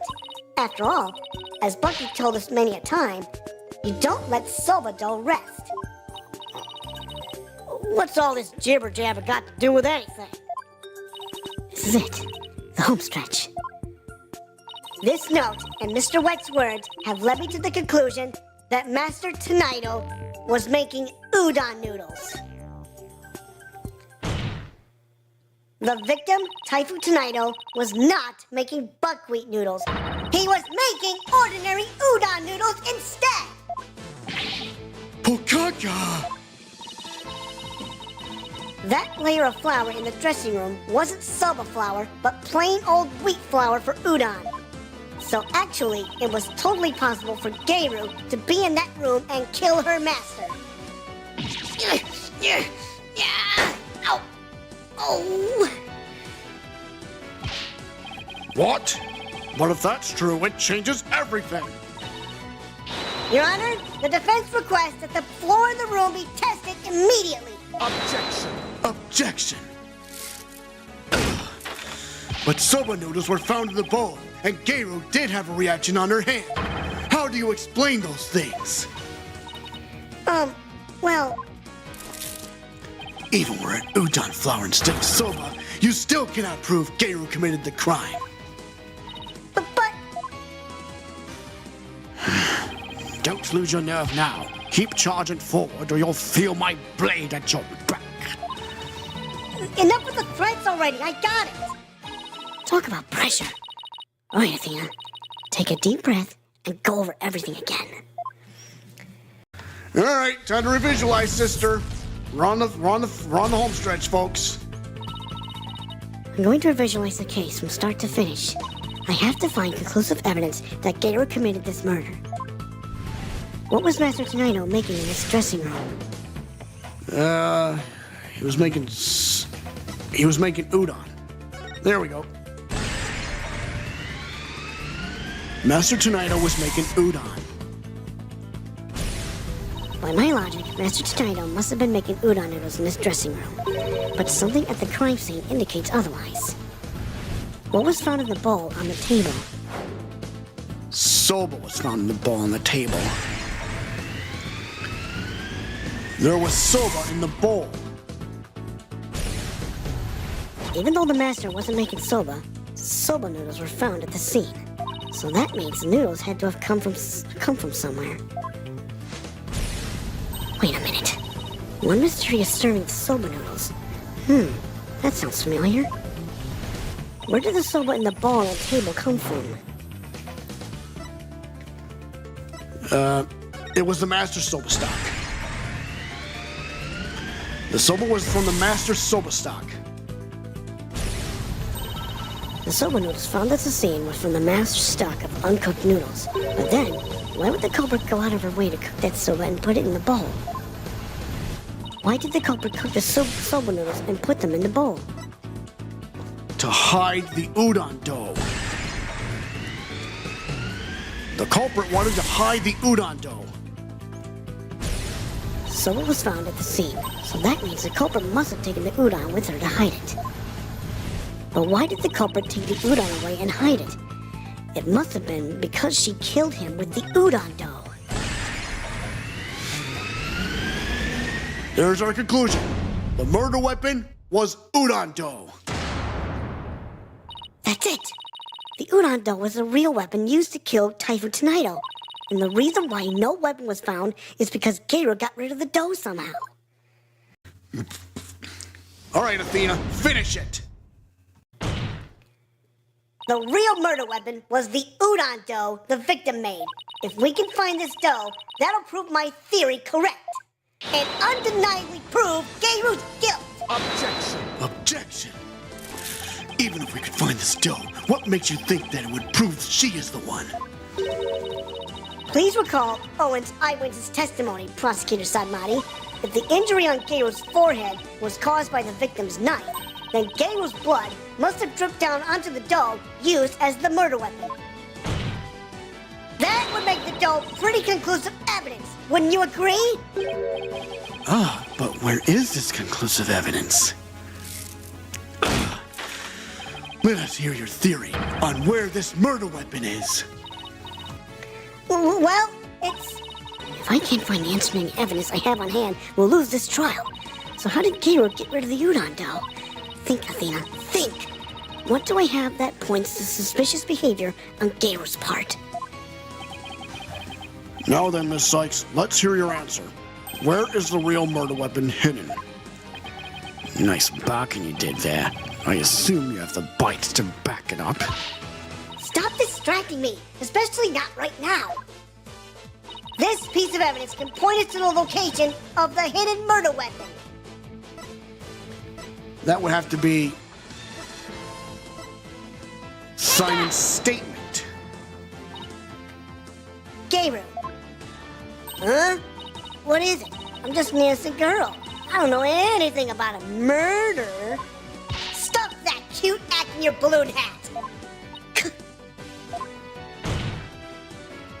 Gero got rid of the dough she used to kill Master Tonido in a bold and daring way.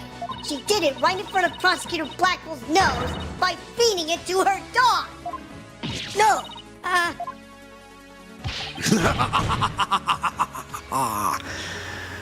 Of course. Now it all makes sense. I was puzzled as to why Gero, who should know her own dog's eating habits, would feed Gero more than he could possibly finish. Your Honor, please order an investigation of the yard right now. What should the police at the theater be looking for exactly? Jigema must have buried his leftover dumplings somewhere around his doghouse. Dumplings that Gero made out of the udon dough with her blood on it. Yeah. This is preposterous! I want to thank you, Simon. If you hadn't kept me going, I might have given up along the way. What are you blathering on about? You still have work to do. Now, by your hand, finish this wretched case off, Athena. You got it! Gero, do you remember what you said would happen when the truth is finally revealed? When the truth's revealed, it'll be your balloon or mine that goes pop. Got it? Well, now the truth is out, and it looks to me like it's your balloon that goes pop. Yeah! Oh.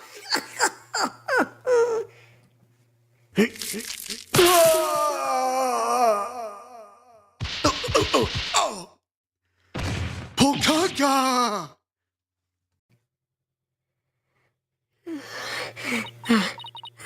I'm a Goku artist. I was the one who was supposed to inherit that name. Then, Shisho. Ow! Ow! Ow!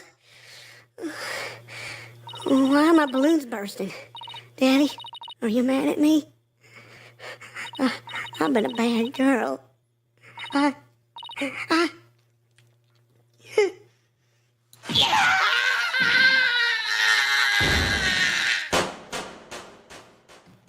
She literally popped out.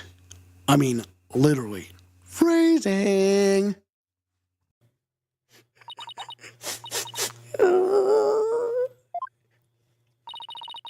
Are you ready to tell us everything now, Gero? The whole reason I entered the world of Rakugo in the first place was to follow in my father's wonderful footsteps and inherit his stage name. His stage name? You don't mean... Athena Tonido. I knew I wasn't very good at storytelling, but I thought that if I did the stupid balloon thing like Shisho wanted, I'd inherit the name someday. But Master Tonido gave the name to his junior disciple. Yeah, and that's why I took my revenge on Shisho during the show celebrating the name succession. So that was your entire motive? I doubt anybody else could understand, but inheriting my father's name was everything to me. It was my whole reason for living.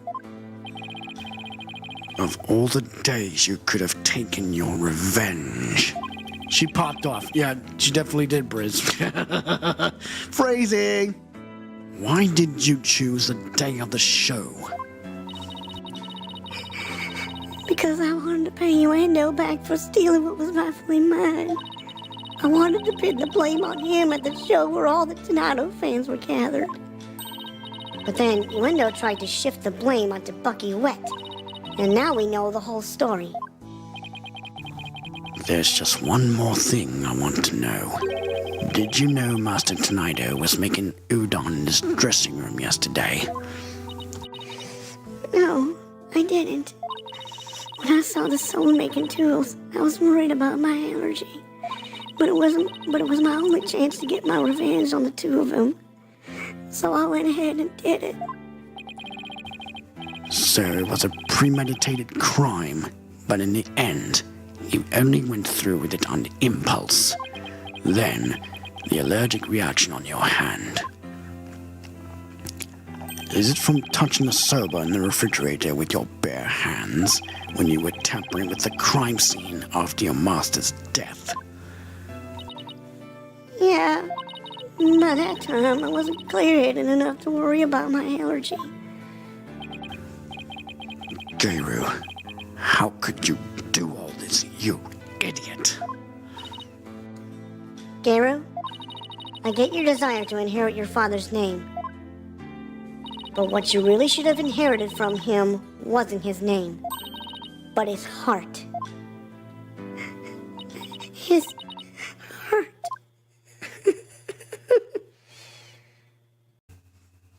Here, Tornado, you're under arrest. Do you have anything to add, Prosecutor Sudmati?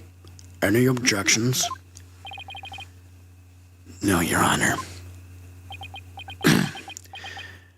Ms. Athena Cykes. Yes? That's the first time he's used my name. I shall be sure to remember your name. Really? It seems he finally recognizes you as a proper adversary. Thanks. That's all I ask, Prosecutor Sadmani. It looks like there are no further objections. Bailiff, please bring in the defendant. All right. Ah, good. It seems you have made a full recovery. Now then, this court finds the defendant, Bucky Wet. Say it with me, everybody. Not guilty! Yay! Bucky, Bucky, Bucky. Athena Cykes, you've done it again. What a lawyer. I wish she had her own game. This court is adjourned. Whew, 4 words I thought I'd never hear. It's all over, Buck. You can cry now. May 13th, 11:55 a.m. District Court. Defendant Lobby, number 6. Congratulations, Bucky. I'm so glad you were found innocent. Thanks for everything, Miss Chickadee. But it still sucks that you were accused of a crime you didn't commit. Did Uendo have it out for you or something? I don't think so. Uendo said it was a spur-of-the-moment idea he got when he saw the sober-themed cards. Simon, where have you been? I stopped in at Uendo's questioning. Only you, Bucky, could get framed for a crime on a whim. No way. I was got convicted on convenience. Well, at least you've been completely cleared of all charges, so buck up, Bucky. On a more important note, what I really want to know is, why didn't Master Tornado let Geiru inherit her father's name? What do you mean, on a more important note, Miss Chickadee? Aw, don't be such a wet blanket. Just go with the flow. Now, come on. Phrasing. You think the master was trying to encourage her to quit the entertainment business? Nah, that's not it. You didn't give me the name to her because you wanted Gabriel to find her own calling in life, to perform whatever she wanted without being bound by her father's name or Rakugo. Making udon was his way of showing his support for her in her new endeavor. So that's why he called you to the theater, huh? To teach you how to make udon. A more roundabout way I never seen, but that's Master Tonido for you. So this entire incident happened because of a misunderstanding? How sad. And by the way, Gaira wasn't the only person Master Tonido was trying to cheer on, even though the person in question still seems unaware of the Master's intentions. What? You talking about me? Come on, no way. All that old man ever did was criticize my Shoba. That's not true, Bucky. There must be a way to make Bucky see just how Master Tonido cared about him. Let me see. I think it must have been a title deed. Yeah, I was right. Take a look, Bucky. And take a good look, Bucky. Whose name is on there as the holder of this title deed? It's still in my name. Master Tonido was just up to one of his tricks when he said he stole the shop from you. He was trying to force you to grow into a truly capable owner in your father's stead. He probably used some tough love on you so that the shop wouldn't just go belly up. I see. I never knew. Oh, Master Tonido, I'm so sorry. Keep working hard, Bucky, and pay him back by living up to his expectations.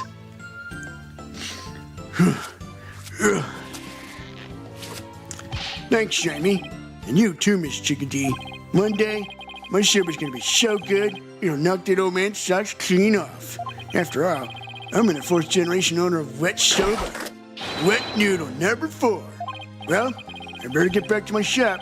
I gotta get ready for the lunch rush. Hold on! Can I place an order for delivery, Bucky? Yes, Miss Chickadee? Could you deliver a bowl of udon to Geiru on behalf of her master? You got it. I'll make sure it's got all the TLC Master Tonido would have packed in it, too. Thank you.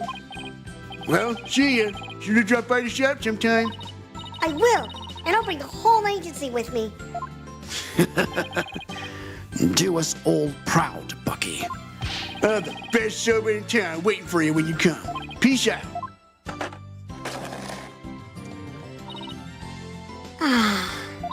It's nice to see somebody giving it their all, isn't it? I wonder if I leveled up any thanks to this case.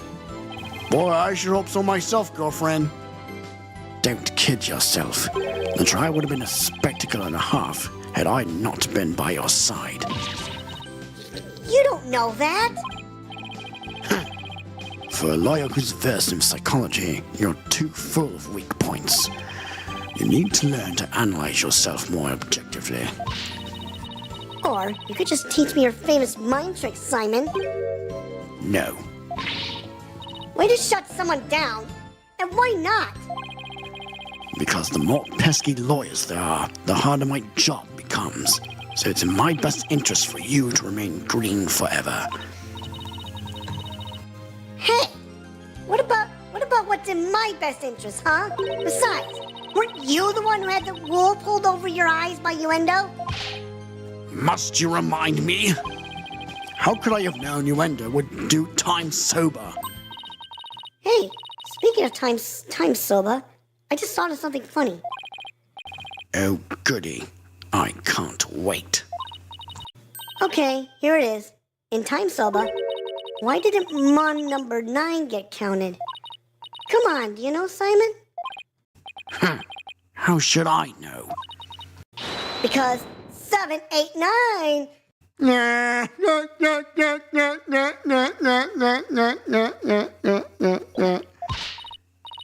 Thank you. I'll be here all week.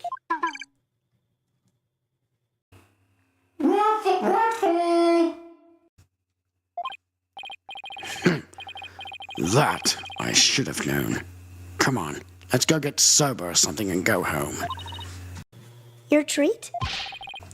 I'll treat you to 50% of the tab, and don't forget, you still owe me for that manju. Really, Simon? It wouldn't hurt for you to pay for me every once in a while, you know. Quit squawking and start walking, Athena. Hey, wait for me!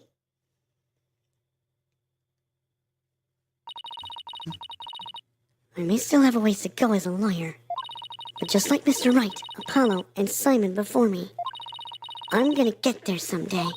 After all, I've inherited their passion for our courts and the law. Je peux le faire. I can do this. Damn right, sister. Well, that's the end of that case. And it's finally the end of today's stream. So I'm going to go ahead and sign out of here. Before that, I'm going to go save my progress.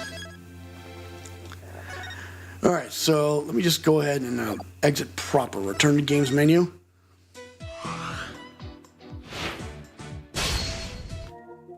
All right, going to get out of here. Okay, then. Let's just go ahead and go back to intermission. Well, that stream may be very lengthy, but I will tell you, it should be worth it as people watch it after the fact. In fact, I'm going to watch it after the fact to see how I did. So, but don't forget, tune in tomorrow. My brother and I will be back in the saddle again as we attempt to pursue Turnabout Revolution. Until then, folks, I'm the Package Agent Steel, and I'm for real. Adios, muchacho.